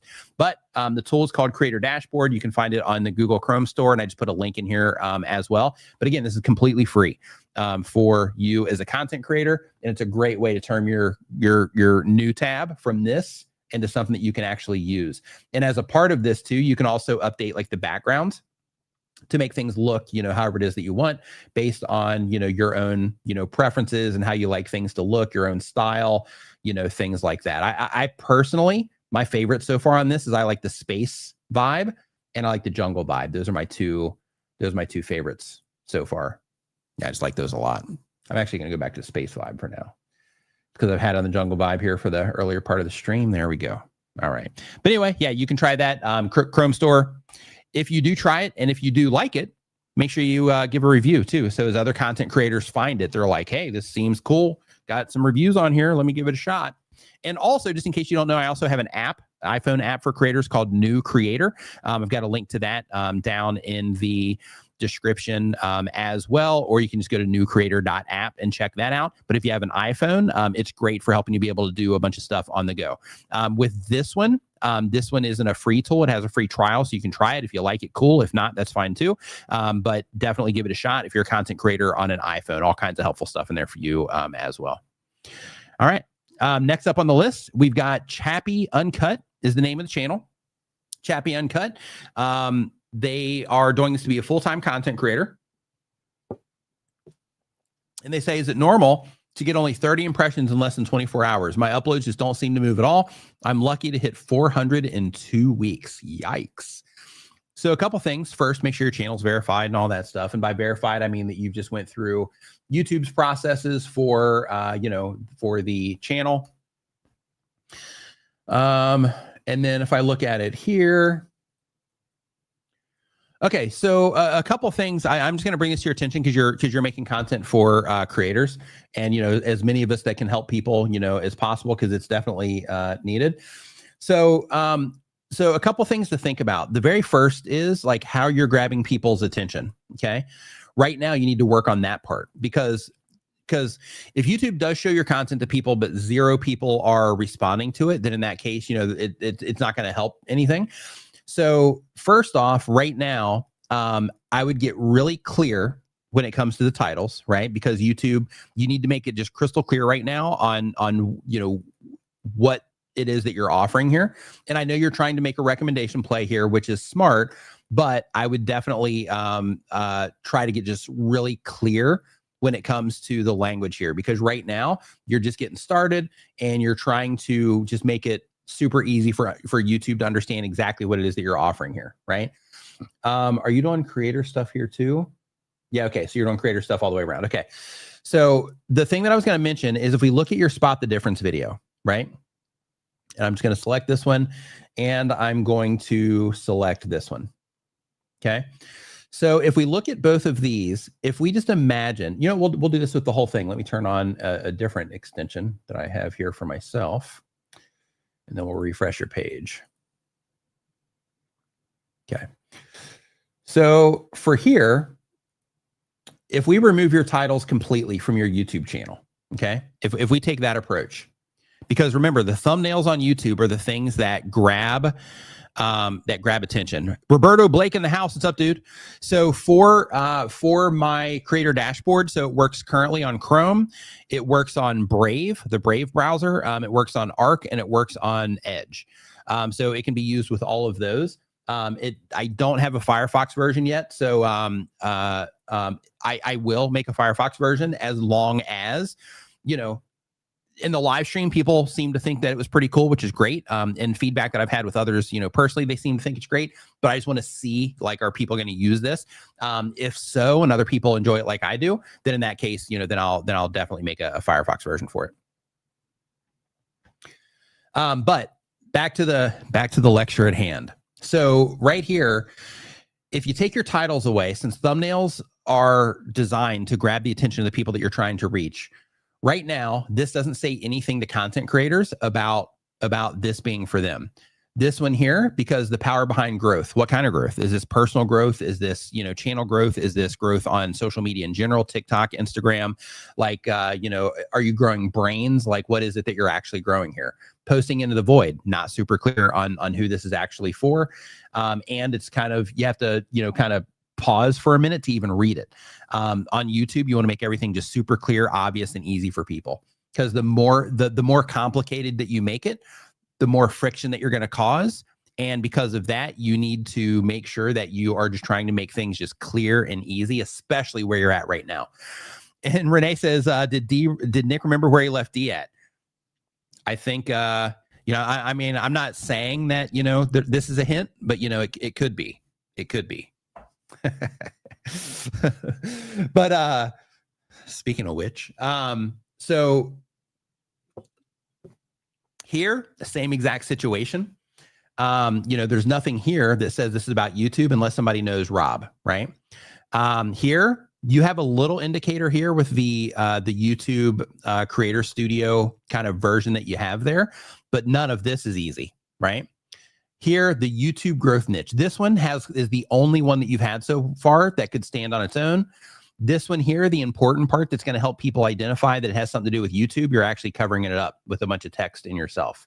Same here, not clear. Same here, 3 hacks to win time, also not clear here. None of these, except for Creator Confessions, a little hint of a YouTube logo here and using YouTube here. Out of this whole entire top grid, none of this speaks to a content creator, right? So I would start there, right? Start on clarity. So, with all this stuff, and, there's a lot of moving parts to it, and, we all start in these situations, but like, when it comes to thumbnails, everybody here, when you're making a thumbnail, you should be thinking to yourself, okay, what about this is going to help the people that I'm trying to reach identify that this might be about something that they might care about? Think about that. And then from there, think about, okay, am I adding anything to this? Am I distracting from it? If so, what's the reason I'm adding it? How does it actually help? Does it add more to the story? Or is it just a distraction from that thing that's going to help them identify this is about something they care about, right? But yeah, thumbnails are great for just connecting with people. But in your case, though, just not getting those impressions, it can definitely be that you're just not, when they are showing it to people that would be a good candidate, they're just not responding to it. And after, a certain amount of tries, if people just aren't responding well to it, then YouTube is going to slow down the amount of people that it's showing it to because it's not getting that response. And instead, it's going to favor the content that is getting that response from people. So next up, we've got America is the Best 6872 is the name of the YouTube channel. They do gaming and drone videos. The goal of the channel is to have fun. And they say, can you help me get more viewers and teach me how? So I have a whole YouTube channel filled with content, that just a bunch of free content, live streams, video after video. I got total 688 pieces of content on my channel right now. And they all will help you in some way with some aspect of YouTube. So I just put in the link to your channel and you linked me to a different channel than what it is that you have. Oh, no, it's not. It's the same, but the channel name is different. Hold on. Drone video, playing an old game. I'm not sure. Are you uploading? Yeah, I'm not sure what you're offering here on your YouTube channel. So the very first thing that I would do, I don't even know if these are these all your clips? Yeah, I'm really not sure what's going on here on your YouTube channel. So the very first thing that I would do is get clear. Step one, because you said to teach you, teach you how to get more views. Step one, and this is really important, so you have to work on this one first before anything else. Step one is to get clear on what it is that you're going to offer on the channel, and then get clear on who it is that you're going to offer it for. And a lot of people will take the approach of, hey, I'm interested in a bunch of different things, so I'm just going to publish videos on a bunch of different things, like it seems like you're doing. And you can do that. Absolutely, you can do that. But if you do that, then in that case, the concern shouldn't be, help me get more views and like grow, because then you're just publishing it for the sake of, just putting out the things that, all these different things that you're interested in. But when it comes to YouTube, the modern YouTube, you need to think that you are creating a channel, right? Just like a TV, has a channel. You're creating a channel for a certain type of person, or, certain types of people that are interested in certain types of things. And then you want to give them that with every single video that you upload. And I'm not saying upload the same exact video a bunch, over and over again. I'm not saying talk about the same exact thing over and over again. I'm saying understand who it is that you're making content for and all the different things that they might care about, and then give that to them with every piece of content that you publish to the YouTube channel. And start looking at your channel as I'm building this resource for a certain type of, viewer that's interested in these very specific things. Renee Ritchie says, if your video is one of the best in the world, it will eventually blow up. If it's not, go make another video and get one step closer to being able to compete at that level. Yep. And he says that's in terms of getting more impressions. And he says, a restaurant that makes random food every day. That's funny. With your restaurant thing, I just went through a thing about McDonald's a little bit earlier on the same topic. Says a restaurant that makes food every day will have a much harder time. That makes random food every day will have a much harder time attracting a regular crowd. Absolutely. Tango in the kitchen. Oops. Super chat. Says, no questions. Thank you. I may catch the stream next week or have breakfast at my hotel in Albuquerque. Nice. Shout out to Bugs Bunny. You might run into him because I know he's always cruising through Albuquerque. You might want to be that person, that one person that's like, somebody needs to make a Sora video on this or a Google VO video on this, to where Bugs Bunny pops up because copyright and everything. So maybe this isn't the best idea. The Bugs Bunny pops up and you're like, no, not the left turn, not the left. You got to go that way. Right? Because he always takes that turn at Albuquerque. All right. So next up, we've got Roberto dropping some gems in here. He says, fragmenting gaming and drones is actually hurting that channel. It should be 2 channels, 100%. So next up, we've got Country Boardwalk Studios. They upload 1 time per week or more. They do art education content. The goal of the channel is to connect with others who like what they like. And the question is, I'm wanting input on improving my community engagement, hooks, and thumbnails. Okay, let's see what you got going on here. Let's see what you got happening here. Make sure you're family friendly, all that stuff. You absolutely are. So we are going to get that pulled up. See what you got going on here. All right, Boardwalk Studios. Let's see. Hey, Roberto, you guys are doing the Opus stream here in a little bit, aren't you? Yeah, I think Roberto's got a stream, and I think it's not for a while. I think it's in like 2 hours. I think you guys are doing the Opus clip stream. I think. So let's see here. So looking at your channel, you do media art, and you're wanting feedback on specifically improving your community engagement, hooks, and your thumbnails. So first, I'm just going to take a look and just kind of get an overview of what it is that you're doing. Art supplies, more art, not leaving, but I'm going to be away for a little while. Why this art studio, art, getting your watercolor art, struggling with greens, more art. Okay, so I think you're doing great there. Tackling perspective while watercolor painting a tractor. Good. Really quick on this thumbnail here, I would change this instead of it being a tractor in the thumbnail, because I know that you're doing the watercolor thing here, but instead of focusing on a tractor, I would focus it on the watercolor stuff that you're doing. So then that imagery is more likely to connect with artists. So like when you do that sort of thing, it just kind of helps them, be able to more easily see that it's about something that they care about. Because with this, like a somebody that's into tractors or a farmer or somebody, they might see this and be like, oh, what's this? But what you really want is you want like an artist, right, to see that and be like, oh, like what is this, right? But in terms of like hooks and all that stuff, art supplies haul, Stone Age papers, watercolor books, and more. Let's see what it is that you're doing. Quick tip for you, if you can, when you get the chance. This isn't like a huge deal, but this is just a little nuanced thing in terms of like how you're presenting yourself, kind of matching what people expect, you know, when they're on the platform and stuff. I would definitely just kind of look at the ratio that you're shooting your videos in.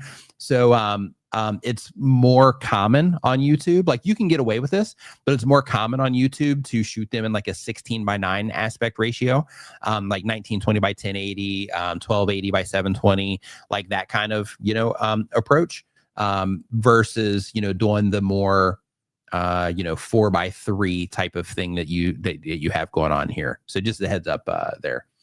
But in terms of your hooks, let me open up the transcript.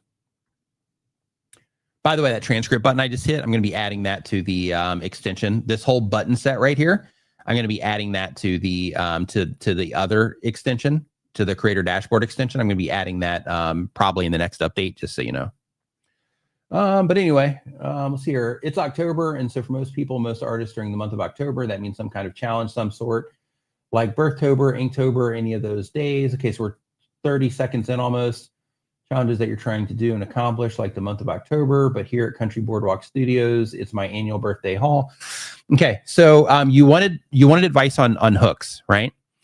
So the very first thing that I recommend is right when it starts, right here, that you are making it more about what it is that people might expect when they come in here. So I love that you're like leading into this story. I think that part's great. But before you do that, I would mention that, you know, this is, you know, art supplies, you know, an art supply haul, and, you know, put something in there for the viewer. Like, you know, I got this art supply haul. You know, you're going to be, you know, surprised at how much I was able to get for the amount that I had to spend, something like that, right? Just to kind of make it a little bit more interesting in the beginning. That's the whole idea of hooking somebody there, is that you are, you know, grabbing their attention, and then you're like, okay, I'm giving you a reason to want to continue watching this. And then after you do that, then lead them into, you know, that story, and still try to get them into the content quickly. But leading them into the story from there makes more sense, because now you've kind of built up that anticipation of, oh, well, I wonder what all they got in this haul, and I wonder how much they spent for that, right? And some of that comes at planning the video before you even make it. Like, okay, how am I going to set this up? So as a quick tip, because one of the things you also mentioned as a part of hooks and hooks here is your thumbnails.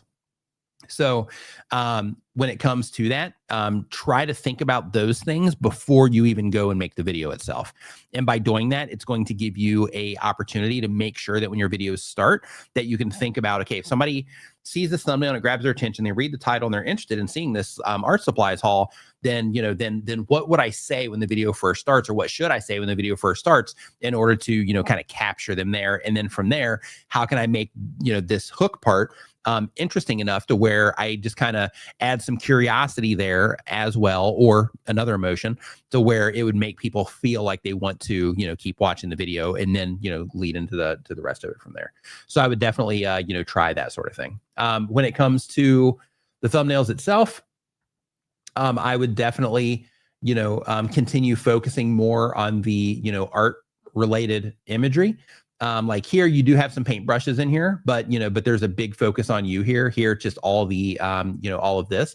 So one thing that I would do right now, and because we have this opportunity, thanks to YouTube, with the A/B testing tool, is I would start testing these types of things too, to where, okay, I'm going to put myself in one version of a thumbnail, and then I'm going to have another version of the thumbnail where maybe it's like an overhead shot like this, or something that's just a focus on either the painting tools, or maybe, you know, the piece of art itself, or something like that. And whatever that thumbnail is, think about it through the lens of, if me, as somebody who makes this content because I'm into it, if I were to see this on my homepage, would it instantly make me stop and say, oh, I wonder what this is about? Right? Would it grab my attention? And if the answer is like, well, I'm not sure, like, work on it until you're like, absolutely, this would grab my attention if it were to show up on my homepage, or, you know, suggested next to another video. A big part of Daniel Patel in the house. What's up, dude? Hope you're doing great. He says send and throat launches to Doug. Nice, love it. So when it comes to nice to see you in here, Daniel.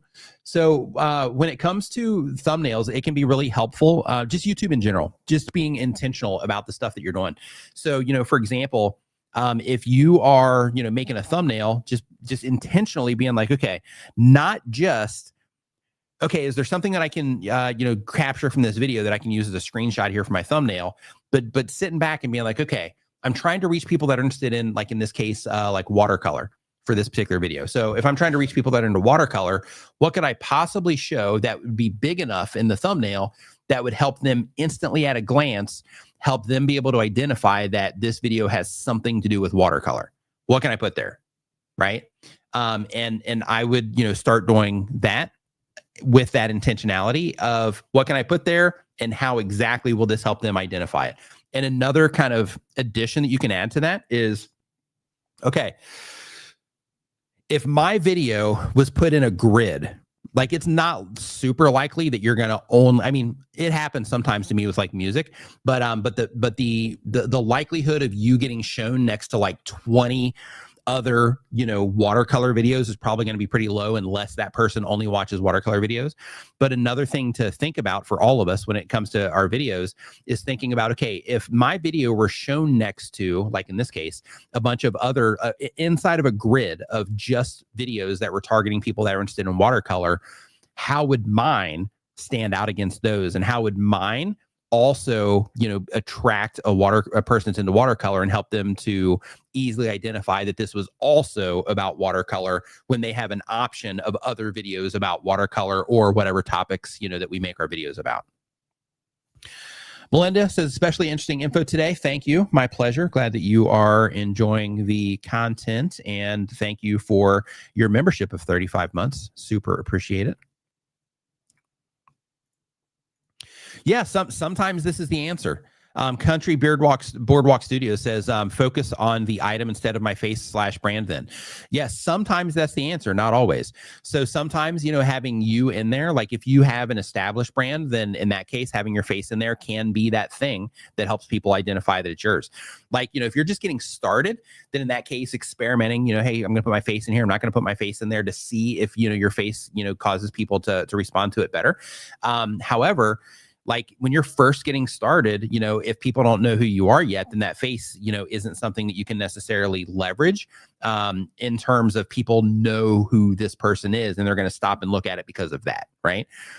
So when you have somebody like Roberto Blake who's in here, or Daniel Batal, or you have, like somebody like myself, when I publish a video, there's going to be a certain percentage of people that YouTube is going to show that to that is already familiar with me or them in some way. Because, we've had enough people interact with our content to where, if as YouTube shows it to people, there's going to be, it might be a small percentage, but there's going to be some people that's going to be like, oh, Nick just published a video. Let's see what that is. And they'll read the title to see what it's about, right? Because they'll see my face. But I don't depend on that, because I also want new people that have never seen me before to interact with my content too. So because of that, that's why in my case, because I serve YouTube content creators, I leverage YouTube a lot, right? Either the word YouTube or YouTuber or the red YouTube logo, that kind of stuff, as a way to, connect with YouTubers. Because as a YouTuber, right? Because you're a YouTuber. So as a YouTuber, if you're looking around, a homepage or suggested video, if you're in your feed and you're scrolling and you see that YouTube logo, because you're into it, you're into YouTube. So in your brain, that's going to be like, oh, well, I wonder what is this, right? It's going to at least grab your attention for just that second to where, you're going to be like, oh, what is this? And then you'll, decide to watch it or not. But the whole play with that is just to simply grab your attention, because that's all I'm trying to get you to do is stop scrolling for just a split second to decide if you want, if that video that is being presented to you is of interest to you or not. Next up on the list here, we got Slay Went Walking. Slay Went Walking uploads 1 time per week or more. They do hiking time-lapse content. The goal of the channel is to connect with others who like what they like.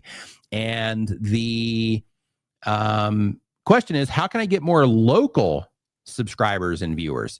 So if you want more local subscribers and viewers around your content, then make content about things that are local. So here you have hiking time lapse. I don't know if you are, just doing those time lapses in your area, but if you are not, then in that case, isolating it down to a particular area would be the thing there. Making sure that in your titles, yeah, you're already doing it. So you're doing Jacksonville, Latin Creek Paddle. So you're naming the places that you're going to. So naturally, that's going to end up connecting a connecting with some people that are there. In addition to that, you also have the location setting, which it looks like you're already using. I'm looking at the channel right now, and I'll just share this so everybody knows what I'm talking about here.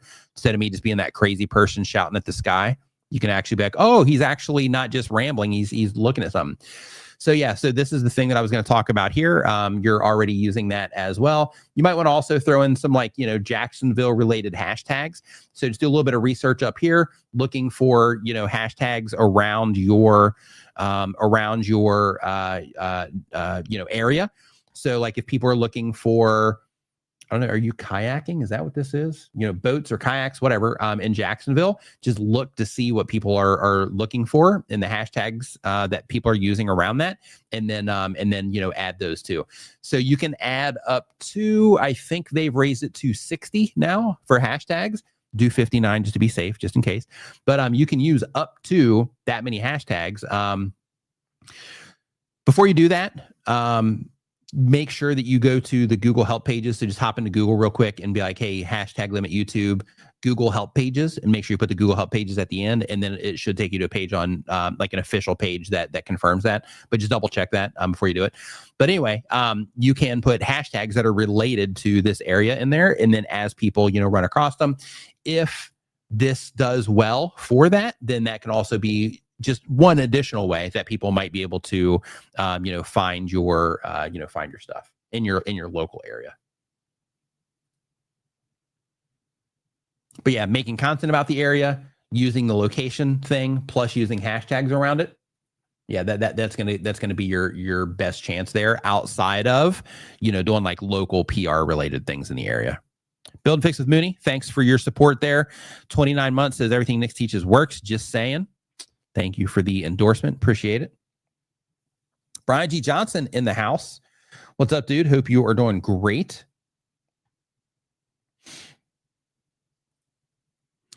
So next up on our list here, we've got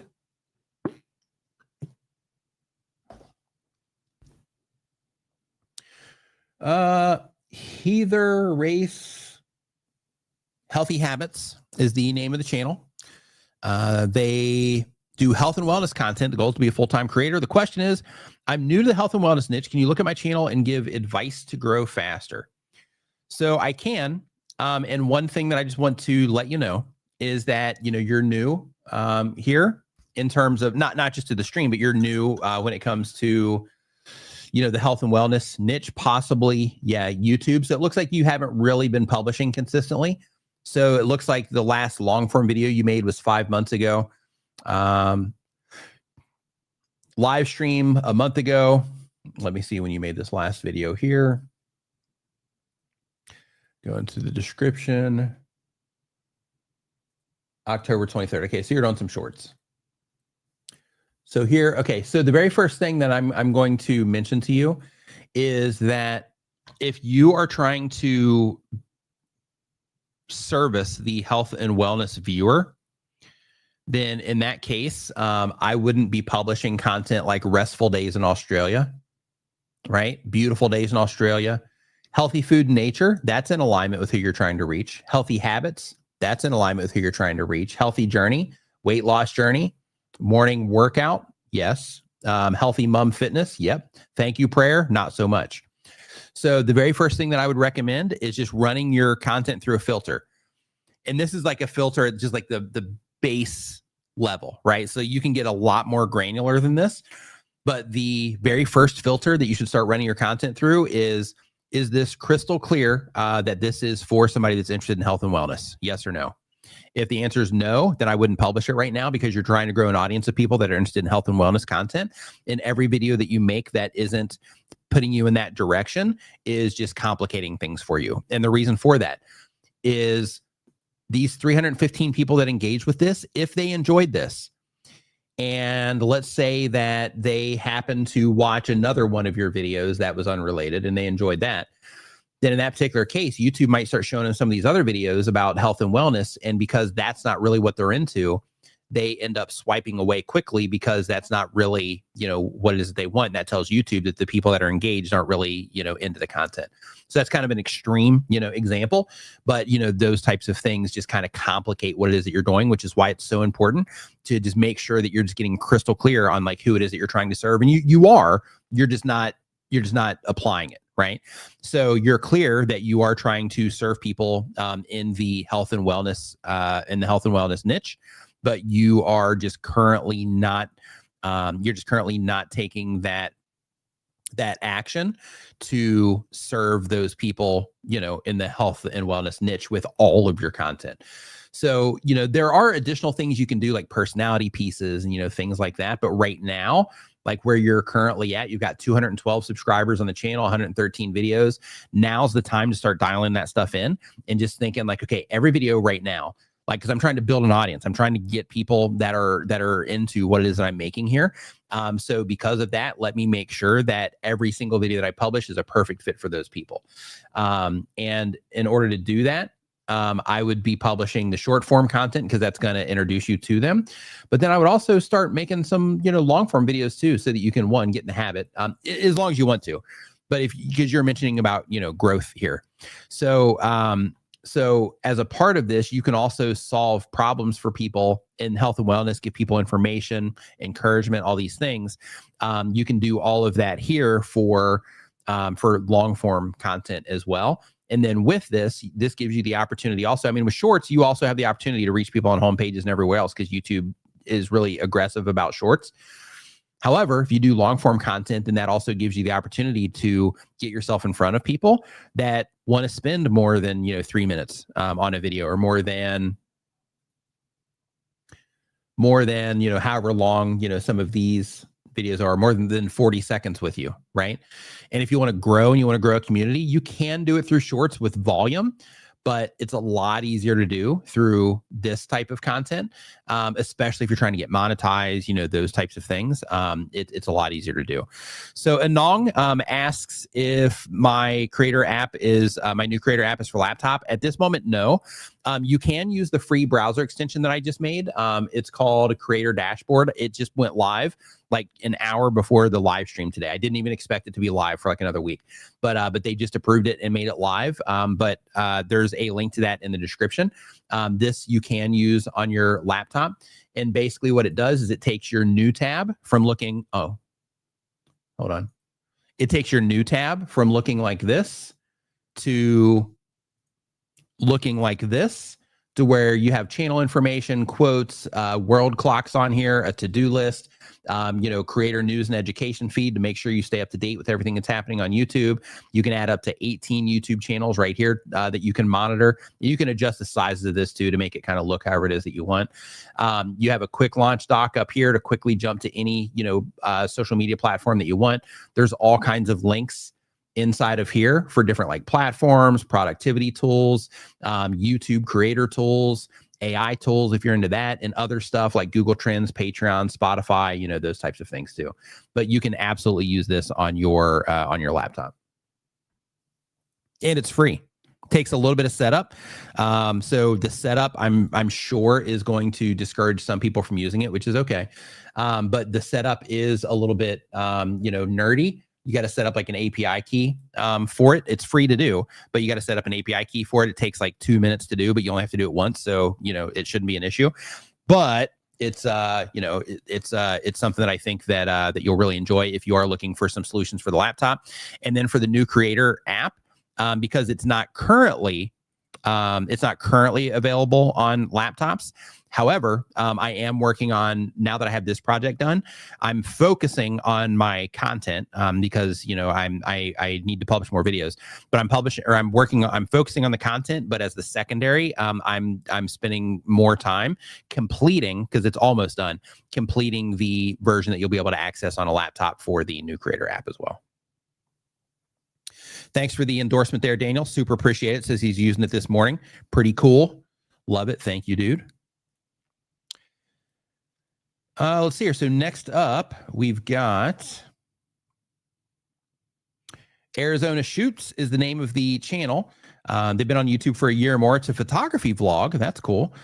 They just launched and posted a brief video or intro video. They say, I have a quick question about your creator mix music. I used one of your tracks in my first video uploaded. I wanted to know if it's okay to use your tracks on other social media platforms, Instagram, X, etc. Yes, you can. So with Creator Mix, you can even use it in podcasts if you want. Like, we're totally fine with it. The only restriction is that you can't like package it up as your own to give it away, and you can't like try to like sell it or anything like that. But in terms of like using it in your content, absolutely. That's the whole reason for the service, is to so you can use free music without having to worry about some of the stuff that comes with some of the other things that are out there. Other solutions for that, I know Roberto Blake, who's in the chat right now, he also has a music service as well. Is Zenbuster? I always forget if Zenbuster, because I think you have two services. I know you have one that is like consumer focused, like people that'll just watch it, kind of like lo-fi girl type of stuff. And then I think that you have one for creators as well, Roberto, if you happen to still be in here. But with his, I think the creator one is called Zenbuster Music, but it's also a similar thing where he makes them available for people. Yeah, our pleasure. Glad that you're enjoying it. So next up, and hey, one more thing also for those of you that are, because I see here that Walking in LA says that they're setting up the dashboard right now. So just as a heads up, if you are setting that up, if you get it in there and you're like, hey, this is pretty cool, don't leave a review if you're like, hey, like I'm just leaving a review for the sake of leaving a review. But if you're like, hey, this is pretty cool, and you like genuinely feel that it's a pretty cool thing, then definitely go over there and leave a review for me. I would super appreciate it. The hardest thing that I found so far with publishing tools is getting people to leave reviews. Super hard. Like, even getting stars is difficult. But reviews are like really, really challenging. So Lyle's Nate is the name of the next channel here. They upload 1 time per week or more. They're a gaming channel. The goal of the channel is to make money. And the question is, should we make separate thumbnails for vertical and horizontal lives that are created from the same single stream, or label one as vertical in the thumbnail and title?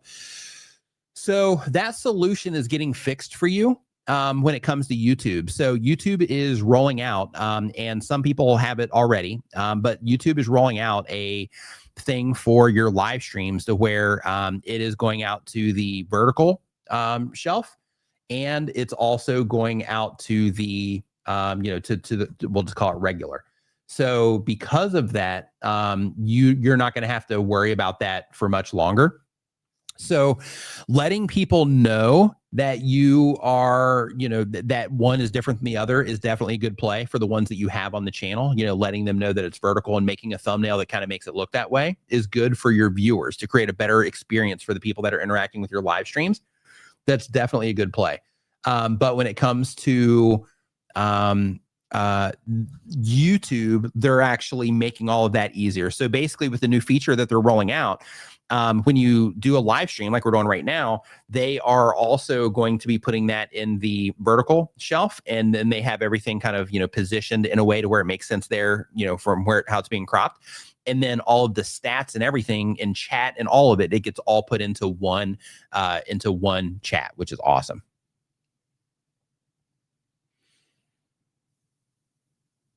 But for now, though, to create that better experience for your viewers, so that people that prefer to watch it in one way can, and people that prefer to watch it in the other way can, you can definitely, just symbolically through the thumbnail, let people know that it's a vertical thumbnail.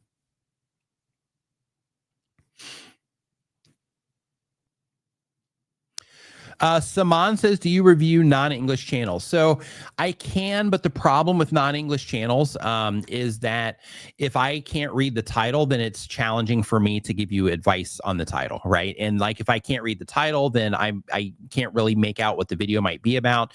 Depending on your thumbnails, if your thumbnails are great and clear and easy to understand, and they don't have language on them, then in that case, I can say, well, it looks like the video might be about this. But it's just challenging if I don't understand, the language that it's in.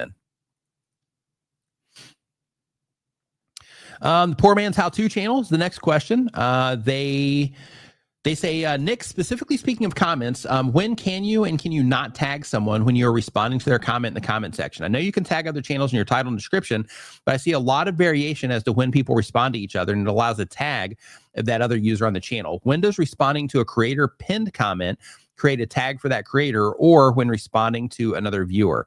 when does it tag them in your response? So if you are trying to tag people, if you just put the @ in there.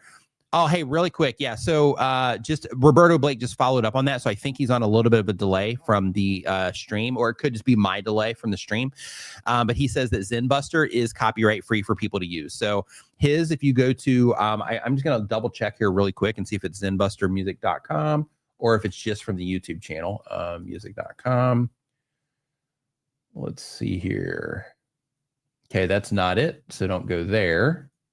Let's go to zenbuster.com. Okay.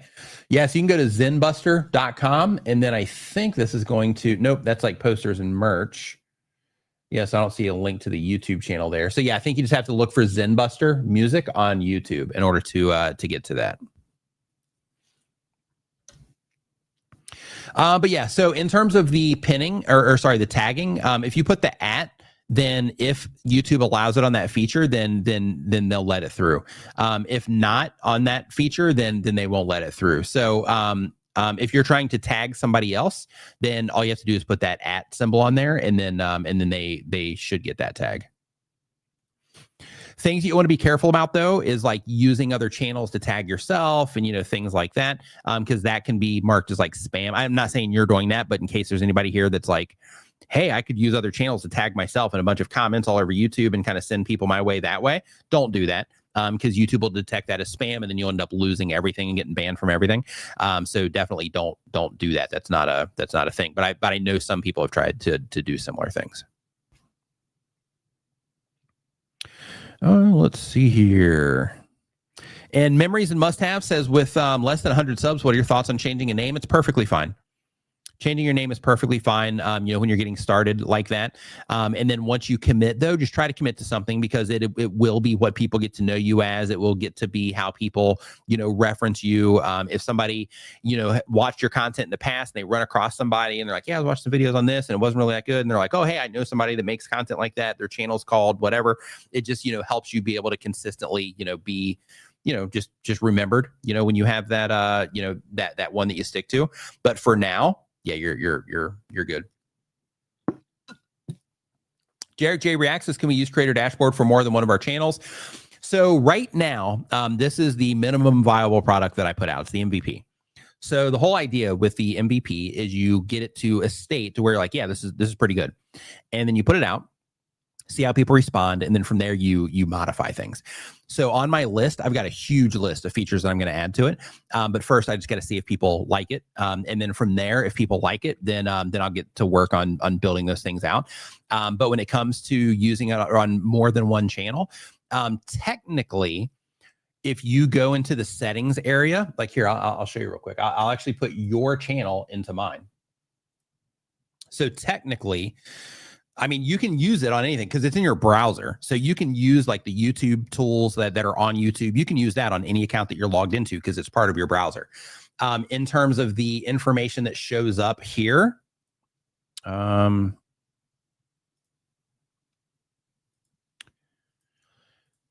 terms of the information that shows up right here about your YouTube channel, for this, you in the future, I will put like a little slider on here. So if you wanted to switch channels, you could. But one thing that you could do, I mean, if you wanted to, if you're like, hey, I'm going to be live streaming on this different channel, and when I open a new tab, because I'm showing my screen, I want to make sure that people see that channel instead of this other channel that I have. Then in that case, like here, I'll just put Creator Mix. Then I just put that, and you can see here that it changes all the information here to Creator Mix, right? So you can do that kind of thing in here, but if you're doing it for the sake of like what you're going to be showing on screen and and that type of stuff. And really quick, I just want to bring this to everybody's attention here that might be using this. You see how I put in nickname in here and it says failed to load the channel. So here I just hit retry and then it pops up, right? So if you do run into things like that, where things get kind of, it might feel like it's locked up or something, you can either hit retry or you have these little refresh buttons on the feed, the channels here, and on this, just as a heads up. And Roberto says, updating the website for ZenBuster to make it easier to upload. Excellent, excellent, excellent. And Sue says, where's your sidekick today? So D is at home. So we went we went to stream at the other place and the internet was down. So because of that, I had to rush home. So I started about 30 minutes late today on the live stream, but we're here. We got it done. And prayer request says, are you broadcasting using StreamYard? I am. And it says, do you have any videos or tutorials on using it? I do somewhere on my YouTube channel. If you just type in Nick Nimmin StreamYard, I know I've got them on their channel and I've got some old videos on mine, but it's really easy. It's like a really intuitive piece of software. So like once you put it in, like it's pretty easy to use. They've done an amazing job at making just the user experience with it just a really good tool.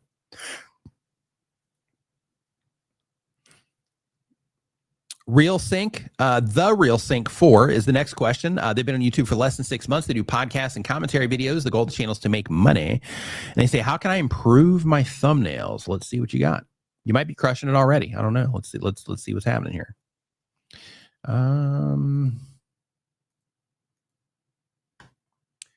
So here, new tab, paste, share this tab instead. Okay. Entitled woman snaps on cop and instantly regrets it. So the very first thing that I would do is I would be A/B testing some stuff. So one, like I know you're putting yourself in here, and a lot of people do that just by default because they see a lot of popular YouTubers doing it, and it is effective in a lot of cases because it helps people connect with that that person. In this case, though, because you are talking about other people too, so right now I'd be using YouTube's A/B testing feature, and I would do some of these to where you do like her, and then why'd she say that, and then don't even have you in there.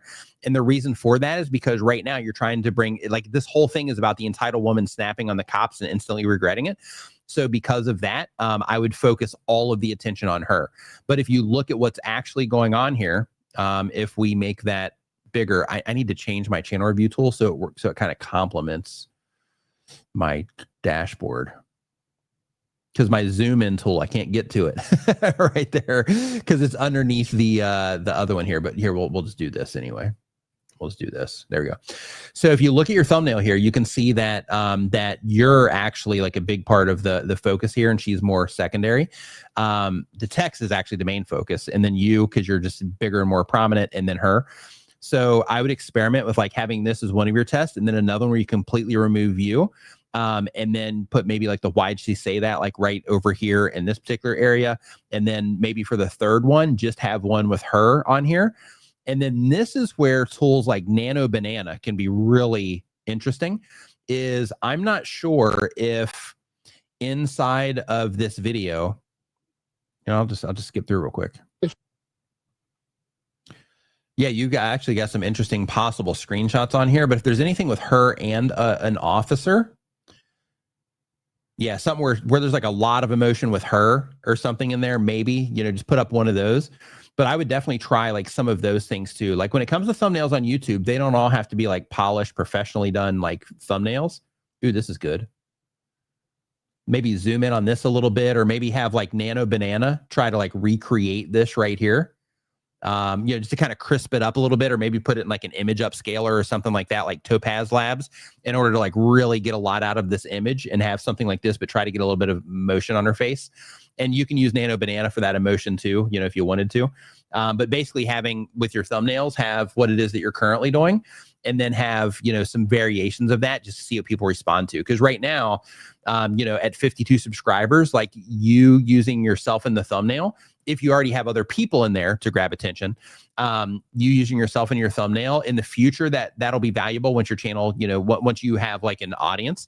But right now I would be experimenting with like, hey, let me try some with me in there and see if it makes a difference. And let me also try some to where I'm just focusing on the actual subject of the subject matters, or the subject matter. Then here you have Dallas rap scene exploding, exclusive interview and video premiere. This is another one, right? Where you're the prominent figure here. And I know this is your channel, it's about you, but the idea I'm trying to express is that with all of this, you're trying to connect with the viewer, right? So in this case, you have whatever this logo is here in the middle. You have the new Dallas vibes. You have this person here, and you have this here. So if the thing is about the Dallas rap scene exploding, exclusive interview and video premiere, then in that case, if it's an exclusive interview instead of the video premiere, that doesn't really add any information considering it's a video. But exclusive interview with and then leveraging that person's name, if it's a famous person, would definitely be the play there. Right. So then that way you're like, hey, it's this interview with this person that a lot of people know. If a lot of people don't know them, then leveraging their name isn't gonna be helpful for you. But thinking about, okay, what can I do here to make this more about, like, if I'm trying to connect with people that are interested in the Dallas rap scene and conversations about it, then in that case, let me show something here that makes it look a little bit more clear that it has something to do with rappers. Right? Maybe a microphone hanging somewhere instead of this, maybe like having, if this guy has some stuff to where, he's like actually like into the microphone or something like that. And then you can still be reacting to him as one of the tests. But, have it to where there's this more, where it looks more rap like, right? To where it's like, hey, there's somebody in a microphone here actually rapping, to try to make that connection. I would just run that as an experiment against this and just see if it helps. Same exact thing here. Right. I like that you have the panel here. I think that's good because then it adds at least some focus, a little bit, and structure to the thumbnail. Actually, yeah, it looks like those actually have done. Oh no, this one did good too. But basically here, same exact thing. I would A/B test these to where, you have some where it's just focused on her, somewhere it's you, and then somewhere it's like her in the text, and just see if it makes a difference for the people that you're trying to reach. Another thing, just to keep it in mind, is here you're doing dope interviews and video commentary. So here you have entitled woman snaps on cop. And I know that this is a reaction video, but in terms of the whole concept of this, it's drama. Sassy woman challenges police, drama. Therapist explains how AI changes dating and careers, not so much, not as much drama as these two here. Interesting, but not drama. It addresses major concerns, the panel left speechless. Same thing, in terms of drama.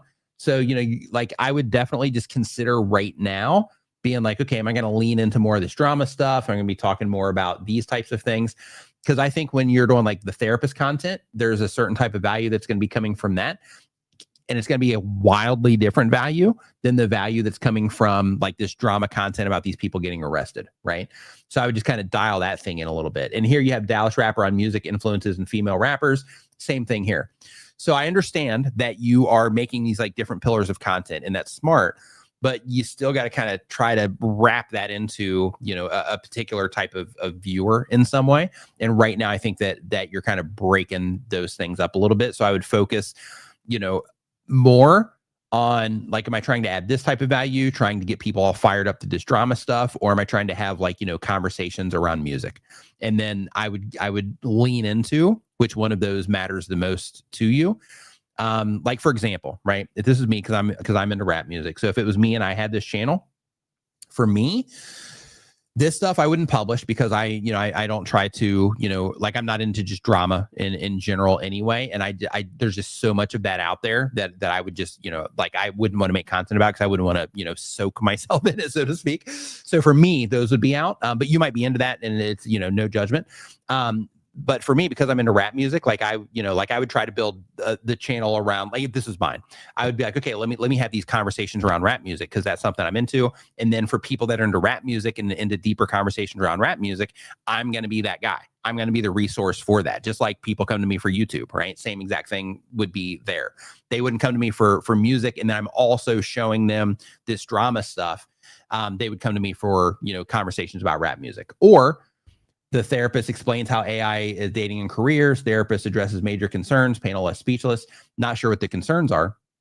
But if there is some type of direct crossover here, maybe it's relationships, then it's that case. Okay, well, then I'm going to be the relationship guy, right? If that would be the thing.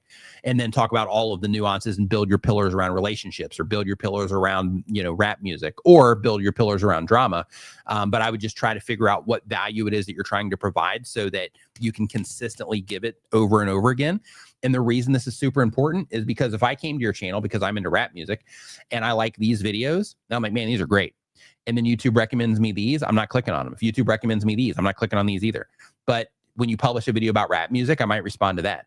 But if I watch this video and I'm like, wow, this is great, YouTube at the end, they show me, or maybe you set up a link in your end screen that takes me to this video and I'll watch that one too.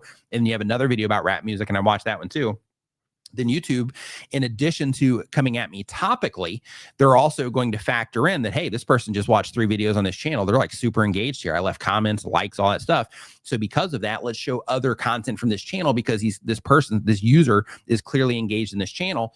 And then they're going to show me some of this stuff too, because I might not have seen it yet. And then I'm not going to respond to it. And then when I don't respond to it, then when that starts happening at scale, YouTube's going to be like, oh, okay, well, these people that we thought were interested in the content, they're not responding, that well to this. So then, that's going to reduce the likelihood of YouTube recommending the stuff that I actually do like from you to me when I stop responding to your content because they're testing all this other stuff. Right now, that doesn't seem like it's impactful because you only have 6 videos on the channel. But when your channel gets to, 50 videos, 100 videos, and you really start getting a lot of content on here, then that starts becoming more and more important because then you have this huge archive of content to, for YouTube to be testing against me.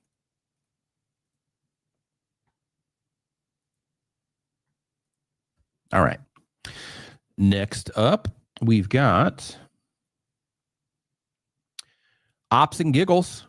Uploads 1 time per week or more, but on YouTube for less than 6 months. They do airsoft gameplay and stuff. The goal of the channel is to teach others. Question is, one of my shorts went viral, almost 900,000 views, and it gained me almost 2,000 subscribers. Is that normal? And I've noticed they haven't went for any of my long form, or haven't went to any of my long form videos. So shorts going viral, that does happen, every day on YouTube. In terms of, does it happen to, every video? Sometimes for some people it does. Other times for other people it doesn't. Just depends on, your niche and, all that stuff. How good you put the content together. But in terms of 900,000 views and 2,000 subscribers, that is perfectly normal. In terms of them not flowing over into your long form, that's also normal because people in the short shelf are watching, shorts. However, some people do, will end up crossing over if they're so into what it is that you're doing that they want to explore more. So that does happen. However, a thing that you might not have noticed yet, or it just might, if this video just went viral, is that because you did have a lot of people interacting with that content, YouTube has connected those people, to your channel and said, hey, for the people that enjoyed it, right? Because you have your, views and you have your engaged views. So you would need to see how many of those people are. And then out of your engaged views, there's going to be a certain number of people that watched it for just a little bit. And there's going to be a certain amount of people that actually engaged with it, really enjoyed it, watched it all the way. Maybe they watched some more of your shorts, things like that. Then in that particular case, YouTube's going to be like, hey, these people are into this. So then you've made that connection with that viewer. So then the next step there for YouTube is, one, they'll keep, trying to test your shorts against them. But they will also try to recommend some of your long form videos to them as well if you have long form videos, and they may or may not respond to your long form videos. But if they do, then in that case, then you'll be able to, keep serving those people and they will interact with your long form. But if they don't react, if they don't respond to the long form, then of course, you'll lose that on the long form too. And really quick, Slay Went Walking says, what value do you place in playlists now that I have hundreds of videos? Most are in playlists based on the location. So playlists are great. And the playlists are great for multiple reasons. One is it allows you to put groupings of content together that makes it easier for people to find more of the content that they are enjoying of yours, to just find more of it. So for example, on my channel, because I serve YouTubers, but there's different aspects of being a content creator, right? Being a YouTuber. Some of that is live streaming. Some of it is doing stuff on your phone. Some of it is tools that you use to do it. And some of it is tips. So because of that, I will have different playlists based around different things like that. So for example, I have like an AI tools playlist. I have a making money on YouTube playlist, things like that. And with those, if somebody is interested in those particular topics, then they can go and they can deep dive through those playlists. You can also use playlists to link from other videos. So let's say to link to from other videos. So let's say, for example, you publish a video on, a topic, and then you're like, hey, once people get to the end of this video, I'm going to hand off or recommend that they go watch this, this playlist or this other video in this playlist. And then you link to that playlist. If they do go over there, then let's say you have 3 videos, just simple, 3 videos in that playlist, because let's say they're not long videos. and then they go over there. Well, when they're in that playlist next to that page on a computer, next to that video that they're watching, they're going to see those other videos in that playlist too. And then they can, it's kind of like suggesting yourself, right? To where it's like, oh, well, they've also got these while I'm watching this one. So it just brings awareness to them. In addition to that, it's also a great way to introduce people to additional content when you are sharing playlists in your community feed, because if they click in there to watch that one video that you recommend that's at the top of that playlist, then in that case, they will see those other videos in the playlist too. And in addition to that, it's also great for just setting up your channel page properly. So when it comes to your channel page, it's not a requirement to add playlists to your channel page. However, it's a great way where people that are really engaged in your content, when they go exploring your channel, looking for more stuff to watch, to where you have everything broken down for them.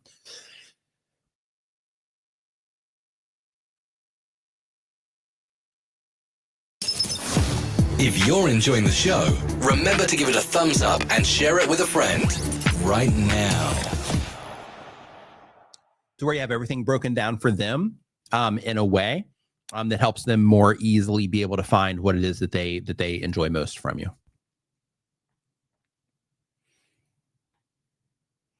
Plumbing Inspired by says, how do you put playlists together? So to put playlists together, if you go into your creator studio and you hit the create tab, you're going to see the option there for playlists. And then once that page once that thing opens, then it's pretty intuitive how to do it.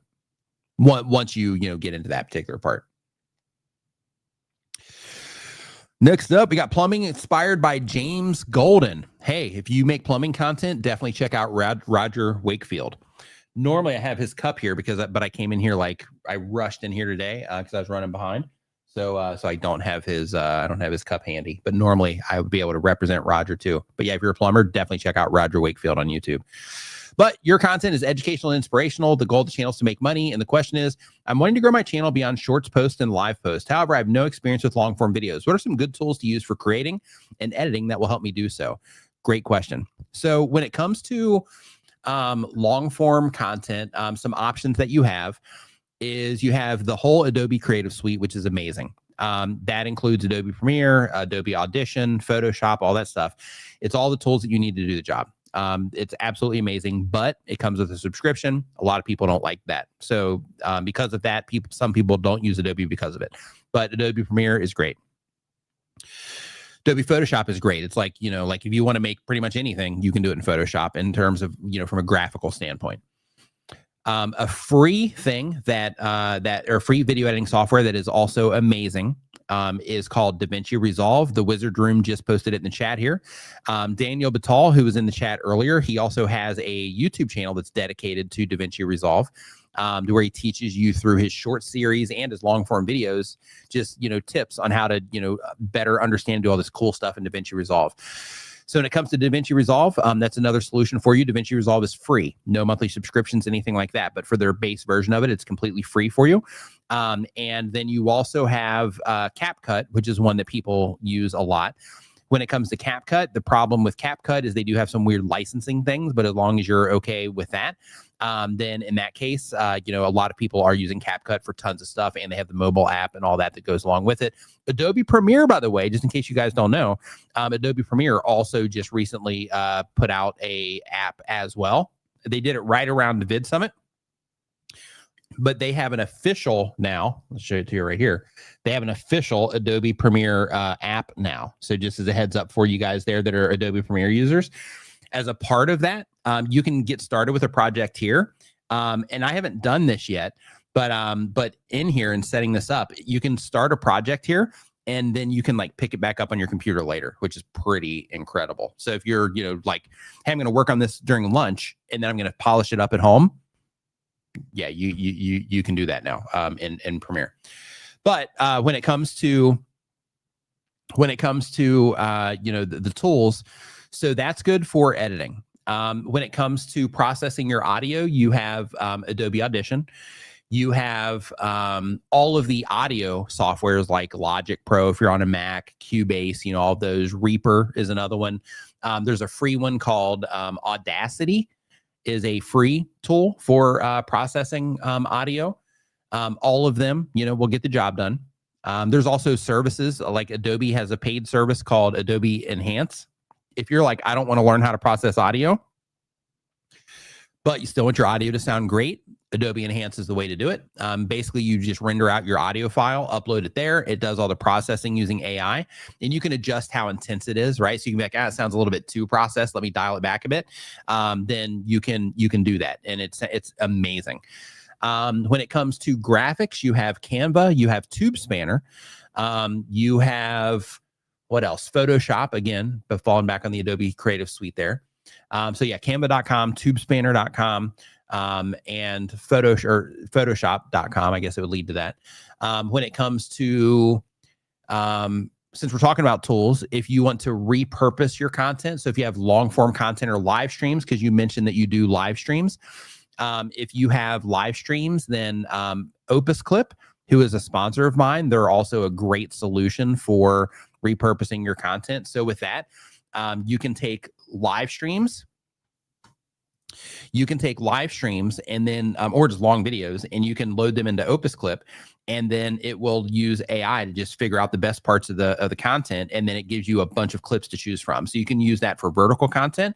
You can also do it for mid-form content as well, where with the mid-form content, you can make videos that are up to 15 minutes long. With Opus Clip as well. So if you have a live stream, as long as it can find the content for it, it can make you like regular 16:9 aspect ratio videos up to 15 minutes long.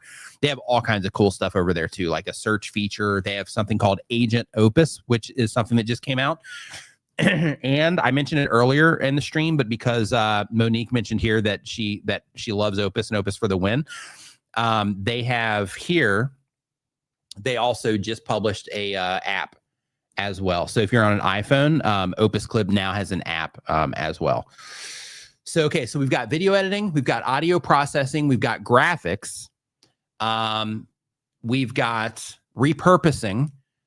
So we're going to keep going just for a second here on tools. So if you're live streaming, you have StreamYard, which is what I'm using right now. You have Meld, which is amazing. It's like OBS, but better. OBS is the other one. With OBS, it's kind of complicated to set up, but not too bad. With Meld, it's more complicated than StreamYard, but it's easier than OBS. You have Streamlabs. If you're a gamer, that one's kind of a go-to for gamers. And what else for live streaming? You have Ecamm Live if you're on a Mac, which is spectacular. And you have vMix is another one as well for live streaming. And what else? Tools. Yeah, we got live streaming covered. We've got video editing covered. We've got audio covered, and we've got graphics covered. Content management. Okay, so for content management, I have an app that I put out called New Creator. If you're on an iPhone, works on iPads also, desktop version coming soon. There's Monday.com. There is Trello.com. There's Notion.co, but if you go to Notion.com, I think it sends you the same place, or Notion.so, one of the two. Then it takes you to that same place. There's Asana. What else? Yeah, for content management. That's best if you're working with like editors and stuff. There is, if you do work with editors, there's a software called, it's not Filmic, it's Frame.io. I think it's Frame. Let me double check here. But it's called Frame.io. I forgot to add that to my dashboard. I'm going to have to add that in here. Yeah. But basically with Frame.io, it allows you to, basically your editor can upload the videos into there. And then you can like draw on the screen and be like, hey, this is a little bit dark here, lighten this up. Or, hey, can you, kind of cut out this area right here? Or, whatever the thing is. Framing's off here. I need you to frame me here instead. And you can also write comments, and then it will basically log all of that stuff. And then when the editor goes in to check it all out, then they have a task list of things that they need to fix. It's awesome for working with editors. And yeah, I think that's it when it comes to like software stuff, just off the top of my head for like those things. And of course you have like the Google Suite, you have, like Dropbox and Google Drive for the cloud related things, all of that. But yeah, I think that gets it. I think that gets it covered. I'm actually going to hit my link list here real quick and hit creator tools. And I'm thinking there's like other stuff too, like music services and, things for stats and things like that. But in terms of like things that help you get the job done. Yeah, I think that pretty much has this. I think that pretty much has it covered. Oh yeah, and then of course, I mean, it wouldn't be a conversation about tools if you didn't include like ChatGPT, Gemini, Claude, the AI systems that are out there. Those are also great for different, aspects of being a content creator. I don't know if you guys have used Atlas yet. Atlas is the new browser that OpenAI just put out. It's for Mac only right now. Holy moly. So basically I went in this morning, I installed it, and I went to my YouTube channel just to see what it said and just to see what it was capable of. I'm like, look at my YouTube channel. Tell me what I could do to make it better. Yeah, it's called Atlas, James. I'm like, look at my YouTube channel, based on my thumbnails and titles and my whatever you think my content strategy is, what do you think that I could do better? This browser was like, okay, do you give me permission to go and look? And I'm like, yes, hit the go button. It goes in, pulls up my YouTube channel. It clicks on a video. It's like watching a video. It goes down. It's looking at my comments. And it's basically just like looking at my transcript and doing all this stuff. And then it goes out, goes and watches another video. Same exact thing. And I stopped it after a few videos because one, I was like, I don't know, this is kind of weird, all coming from the same IP, just like video after video after video. I'm not sure how YouTube's going to be gauging that. And I don't want to get some like weird, violation for it. So I stopped it. But it was incredible because just the report that it gave me some, pretty actionable stuff. And I was like, yeah, that's pretty good. I probably would have said the same thing if I was looking at it. So like in terms of what is possible there, it's pretty nuts. I know I watched a video from Nikki Saunders. She makes really awesome content, by the way, if you don't know her. But for content creators, but basically she was using it to analyze her live streams when her live streams are done. And what it would do is it would go in, it would get all the transcripts and everything from her live streams. It would give her quotes from her live streams that she could then turn into like social posts. And it gave her, I believe it gave her a report on like retention and stuff she was doing in the stream that was actually, like keeping people engaged and all this stuff too.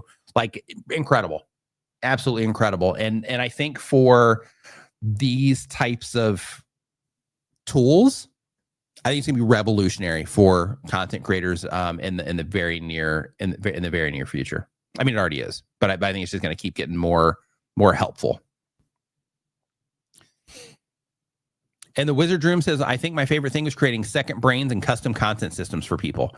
Yeah, that too. A lot of people are using like, some of these things for like automations and, things like that as well. It's pretty insane.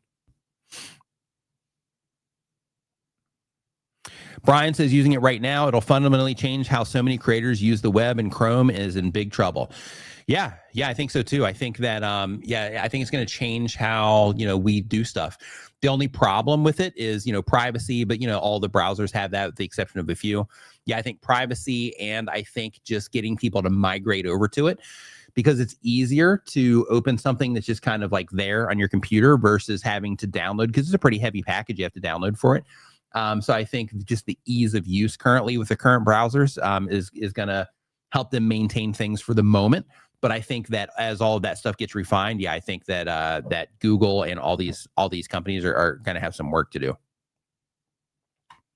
Scrap Pallet Man says it's like Googling something, but a million times better, 100%. Hey, dude, just as a heads up, I actually mentioned you in my Vid Summit presentation, gave you a shout out there in terms of just how you were setting up your scene and all that stuff. And I gave like the example that I gave in my Vid Summit presentation for you was I was showing how one, the whole conversation was about understanding your avatar and connecting with your avatar. And then I was showing different examples of how you can also do that through like your set design and how you design the content and the experience that people are having through your content. And one of the things that I gave in terms of one of the things that you're doing amazing on your channel was in the particular video that I was showing in frame 1. And it was intentionally stopped on that frame. The very first frame that somebody saw in that particular video, and you do this in a handful of them, it's you inside of your vehicle and you've got your gloves on showing that you like mean business and that you're doing the thing. And you see like the stuff that you're getting ready to dig into, just right out of you there to where it's like right there still in the scene. And like, you just create this vibe to where if you're into, the scrapping and, you're into that sort of thing, how it just kind of puts you in the driver's seat, so to speak, literally in that case, because you were in the truck, but it puts you in the driver's seat for that particular experience. And then I also mentioned how you also like level the whole thing up by actually giving them that first person point of view. So it's like, if you're into that, not only are you creating that experience for them, and you say it's the story. Absolutely it is. But the story that you tell, though, like, it's through the content, and it's through the process that you take people through, and it's also how you're actually displaying everything as well. And you're doing an amazing job at that. But yeah, I use that in my my presentation just to kind of give that as an example of just how you can connect with people without even having to say anything. Right, frame one. Right, you're making that connection as soon as somebody clicks into that video, and I think you're doing just an awesome job at doing that. Okay, so next up we got the Wizard Room. Wizard Room uploads every other day, and they type of channel that they have. They say, in general, gaming and building stories around Minecraft builds, talking, and just being a regular dude / dad that enjoys games. The gold channel is to have fun, and the question is, what else am I supposed to do when I can't find regular work for 3 years? I've been applying endlessly, tailored resumes, reaching out, going to work source, and joining hiring events nonstop, and nothing. I got nothing. Family to provide for. Simply, am I wasting my time? McDonald's won't hire me. I have no idea. Yeah, like, I don't know when it comes to like the job market out there. I have no idea what's happening there. I don't even live in America, so I'm not sure what's going on there when it comes to the job stuff. But it says here, I applied 209 times. I feel that YouTube is the only chance I have, but if my content is bad and my editing is bad, should I just quit? Well, if you feel that YouTube is the only chance that you get, and you feel that your content is bad and your editing is bad, then you have a decision to make. And that decision to make is making this work important enough to me that I'm going to learn how to make it so that my content isn't bad. I'm going to learn how to edit in a way that isn't bad. And I'm going to learn how to do the whole YouTube thing, right? So, if, like, when it comes to, YouTube being the only chance that you have, and if you feel that way, in that particular case, then I would do everything that I possibly could in that scenario to learn all of the skills involved with being a content creator and serving an audience. One of the things that you mentioned here is that you're doing general gaming and building stories about Minecraft builds, talking, and just being a regular dude who enjoys games. And that's cool. But here, I'm actually going to look at the channel real quick, because I just want to see what it is that you're doing. Paste.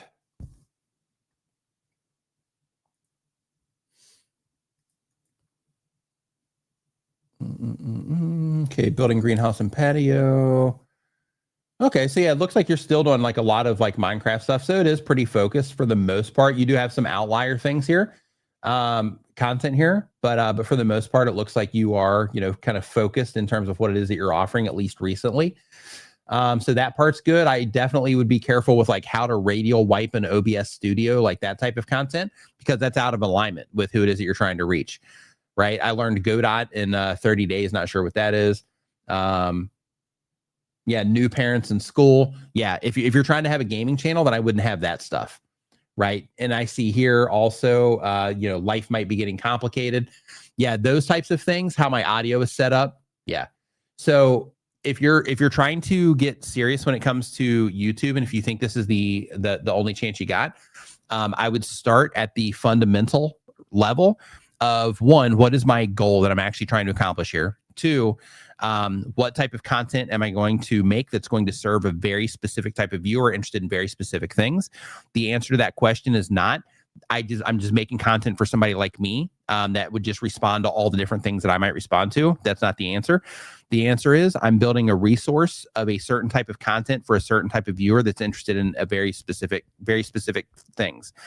So in your case, that might be Minecraft things, or it might be a vlog, I'm not sure. But whatever that thing is, you want to make sure that you're showing up and that you're giving them that thing consistently. For example, on this channel, because I talk about all things related to being a content creator, therefore, you don't see me publishing videos about like life in Thailand on this channel. You don't see me publishing videos about, when I take like, vacation. You don't see me publishing that on this channel. When I make music as like a side thing, as a hobby. And even though I might publish some of that stuff on like TikTok here and there, because those things aren't, that important to me, you won't see that stuff being published on my YouTube channel. However, I'll still express it here through like my live stream, things that I'll drop in here and things like that to share that side of me with people that are engaged in my content, but it's not a focal point of the channel, and I don't publish videos about it, right? So there are things that I sprinkle in, but it's not content that I publish for people to enjoy. If I was going to do that, then I would publish them on different channels. So in your case specifically, I would just get clear on what you're trying to accomplish, who it is that you're making content for, and then what skills that you need to work on in order to be able to, to turn it into something that that will help you in your situation. Another thing, if you are having trouble getting work and you are looking if this is as a resource for something to help you with that. Another thing I would look into is making sure that the content that you're making is inspired or not inspired, that your the content that you're making has the opportunity to generate revenue. So I have a video on my channel. If you go to the YouTube search bar and you type in Nick Nimmin, how to start a channel to make money, then there should be a video that pops up there that has a spreadsheet in the video description that basically, and watch the video too, and it's going to tell you about looking at other YouTube channels and basically qualifying niches that you might get into if you're trying to generate revenue. Because on YouTube, some things are easier to monetize than others. And if you're looking at it as a solution for income, then in that case, you need to make sure that you are making content about something that gives you the highest probability of making income. From there, once you make that income, then you can go back to whatever it was that you were doing on, the other stuff that might not generate as much money. But I would definitely look into, figuring out content that you can make that gives you the opportunity for sponsorships, affiliate revenue, maybe crowdfunding, plus whatever it is that you make in YouTube ads. Because right now, I'm guessing with the content that you're currently making, I'm guessing that, you're just relying on ads for, for your solution. But there's a lot more ways to make money on YouTube than just ads, and a lot more lucrative ways to where you don't have to make tons and tons of views in order to be able to generate revenue from it.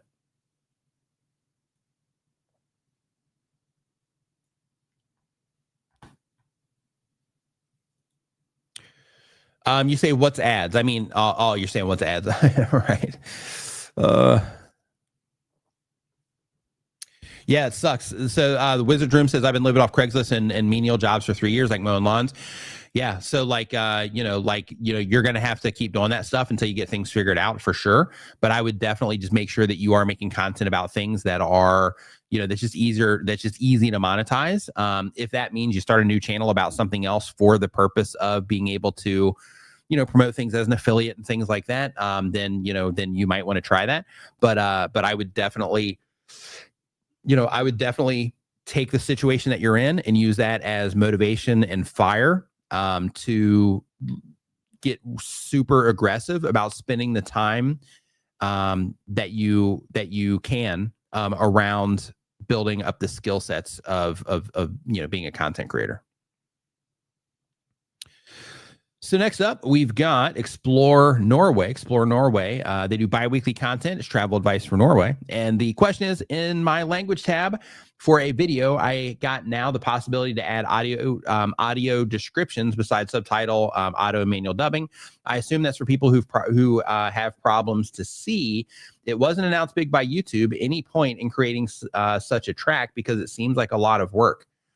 An audio description. You know what? That's my first time of hearing that as well. I wonder if that's being tested in your area. Yeah, I haven't heard of an audio description either. So like, audio dubbing and, all that stuff. Absolutely. Even audio comments. Got that one.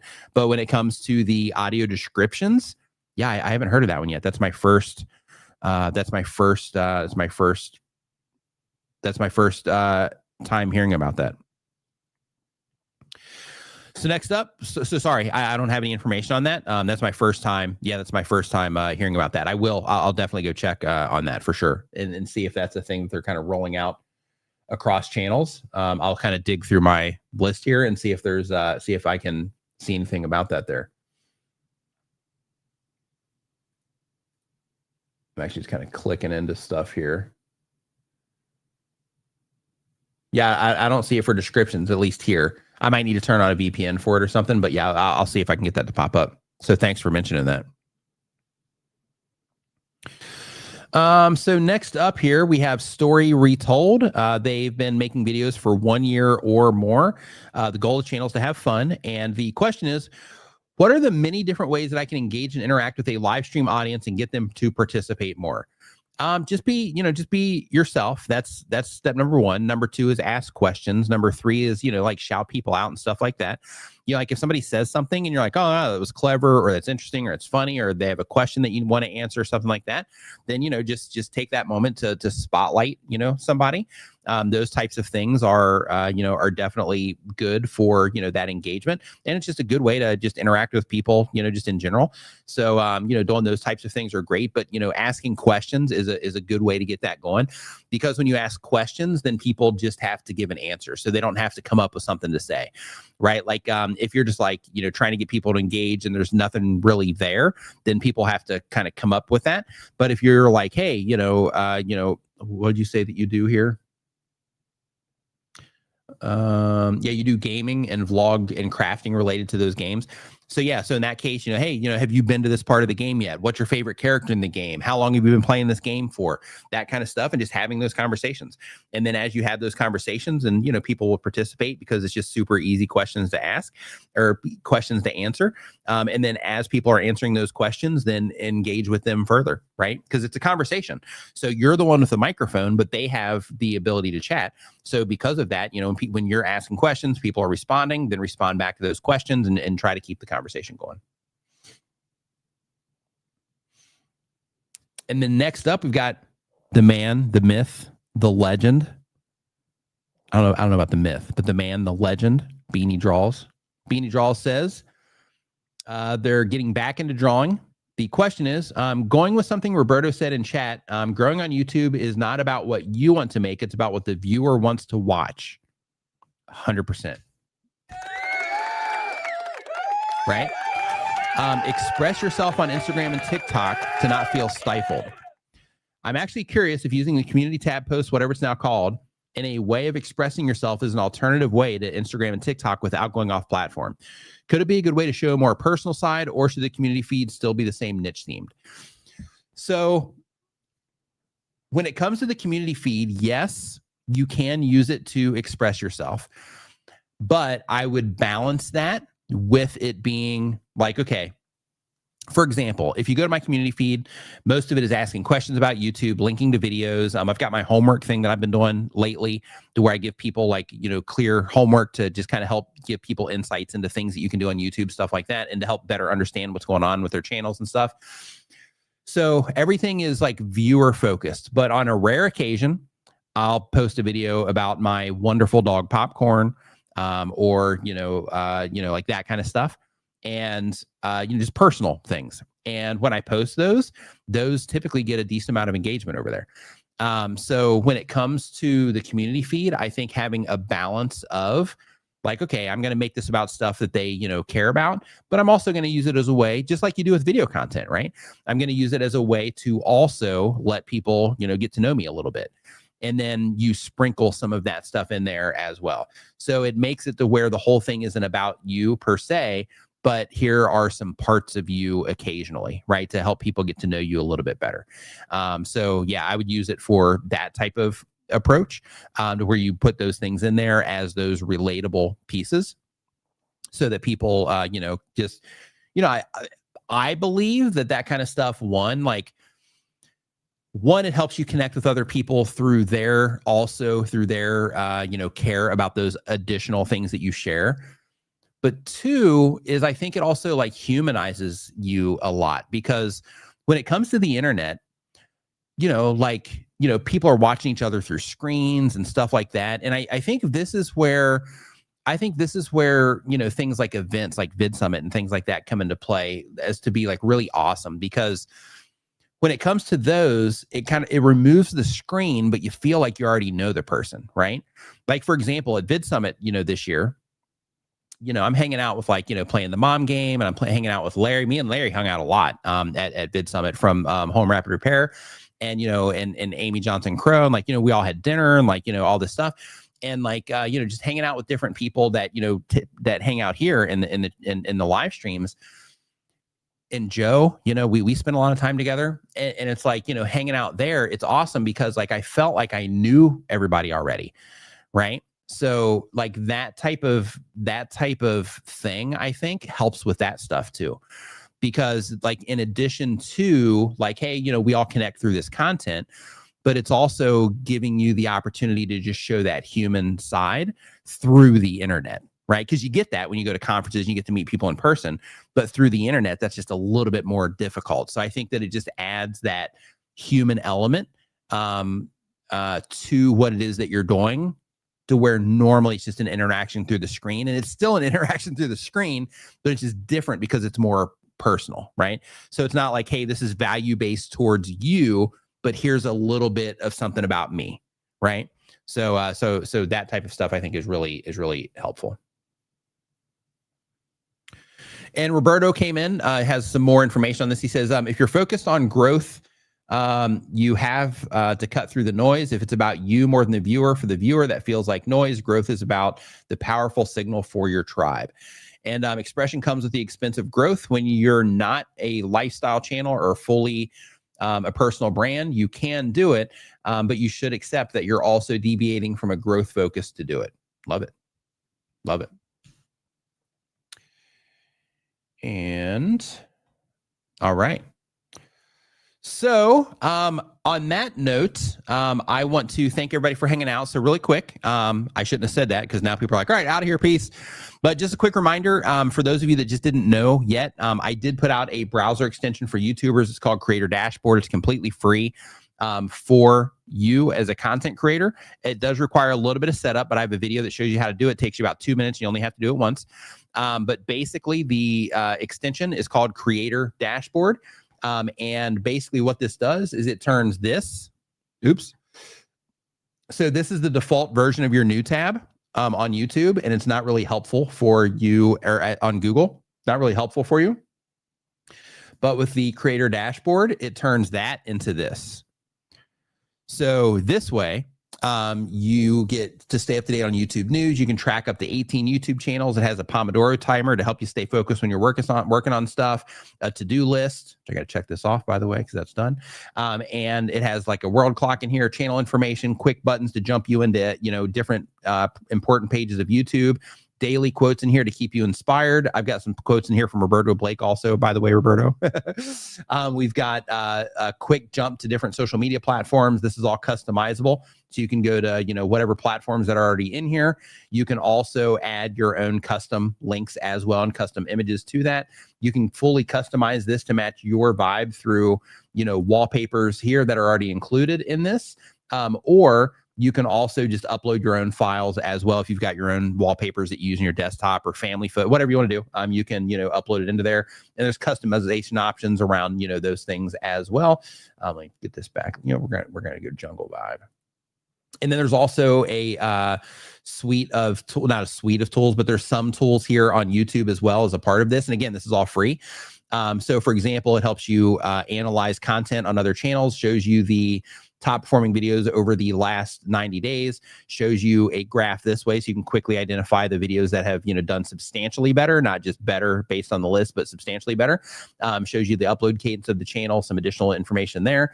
If you click into the actual videos themselves, then the panel is going to pop up over here on the side that gives you some additional information on the video as well. And if you're somebody that's having trouble getting people to click, there's also the option in here that if you go to the videos tab of your channel and you click on one of your thumbnails, right? And then I'm going to go up here and I'm going to type in Nano Banana because that's what that video is about. And then I can click on, let's say, this one. I would actually go to his channel for it. I got to fix this little thing right here where it's kind of glitching there. I don't know if that's competing with my other extension that I have in here. But basically, I could go to this one, and then I select this one, and then it basically pulls this one up. And I can sit here and analyze this and be like, hey, why do I think people responded better, you know, to this one than this one? And keep in mind, the video itself is a big factor here too. But like if you're having trouble just getting people to click, oh, sorry. But if you're having trouble getting, yeah, let me do that again. Basically, you can select. So in this case, I'm going to select my friend Dan's video, and then I'm going to go back to my channel here. wonder how this is going to work with the back tab. I haven't tried that before. I wonder if it'll still save it. And then I'm going to click on mine as the B, and then it lets you compare thumbnails. So if you're somebody that's having trouble getting clicks, then the way that I recommend that you use this, because before I used to recommend people just like split their browser, like you have a browser window here and a browser window here. And this is why I built this tool, because I tell people that. And with this, if you're having trouble getting people to click, take one of your thumbnails here and then go to one of the niche leaders, one of the people that are getting views in your niche. It can be one of the big channels, or it can be one of the channels that are, making content like yours, but maybe they're around the same size, but they're getting a lot more activity. And just start looking like, what are they doing that I'm not doing? Right. In terms of, connecting with the viewers through this. And you can also see title information here as well. I'm going to be adding more stuff here about like truncation, where it helps you identify those types of things as well. Also going to be adding here where you can click on this to watch the video, but I'm going to have it to where you can also watch it directly inside of here, to where you can compare like the first, okay, here's my 10 seconds versus their 10 seconds and so on. So you can get that kind of stuff. You can see on light mode and dark mode, and you can also see like a mobile view there, or sorry, suggested view. And in the future, I'll be adding a mobile view and stuff like that too, as long as people enjoy the tool. But anyway, you can get that for free if you go to creatordashboard.com. Then there's a little demo there, and then there's a little button there that will take you directly to the Chrome store. Or if I can just grab the link here, you can also get it here as well. But definitely give me feedback. If you love it, let me know. If there's things that can be better, let me know. If you are, if you try it and you're like, hey, this would be super cool if it had fill in the blank, then just let me know. There's a contact form on there where you can just, send me on the creatordashboard.com website. And there, if you're like, hey, it would be cool if it had this, like, that's the place to just let me know. And then we can, try to, make this like a really cool tool for people. And again, it's completely free. Requires a little bit of technical setup, but I have a video when you first install it that shows you how to do it.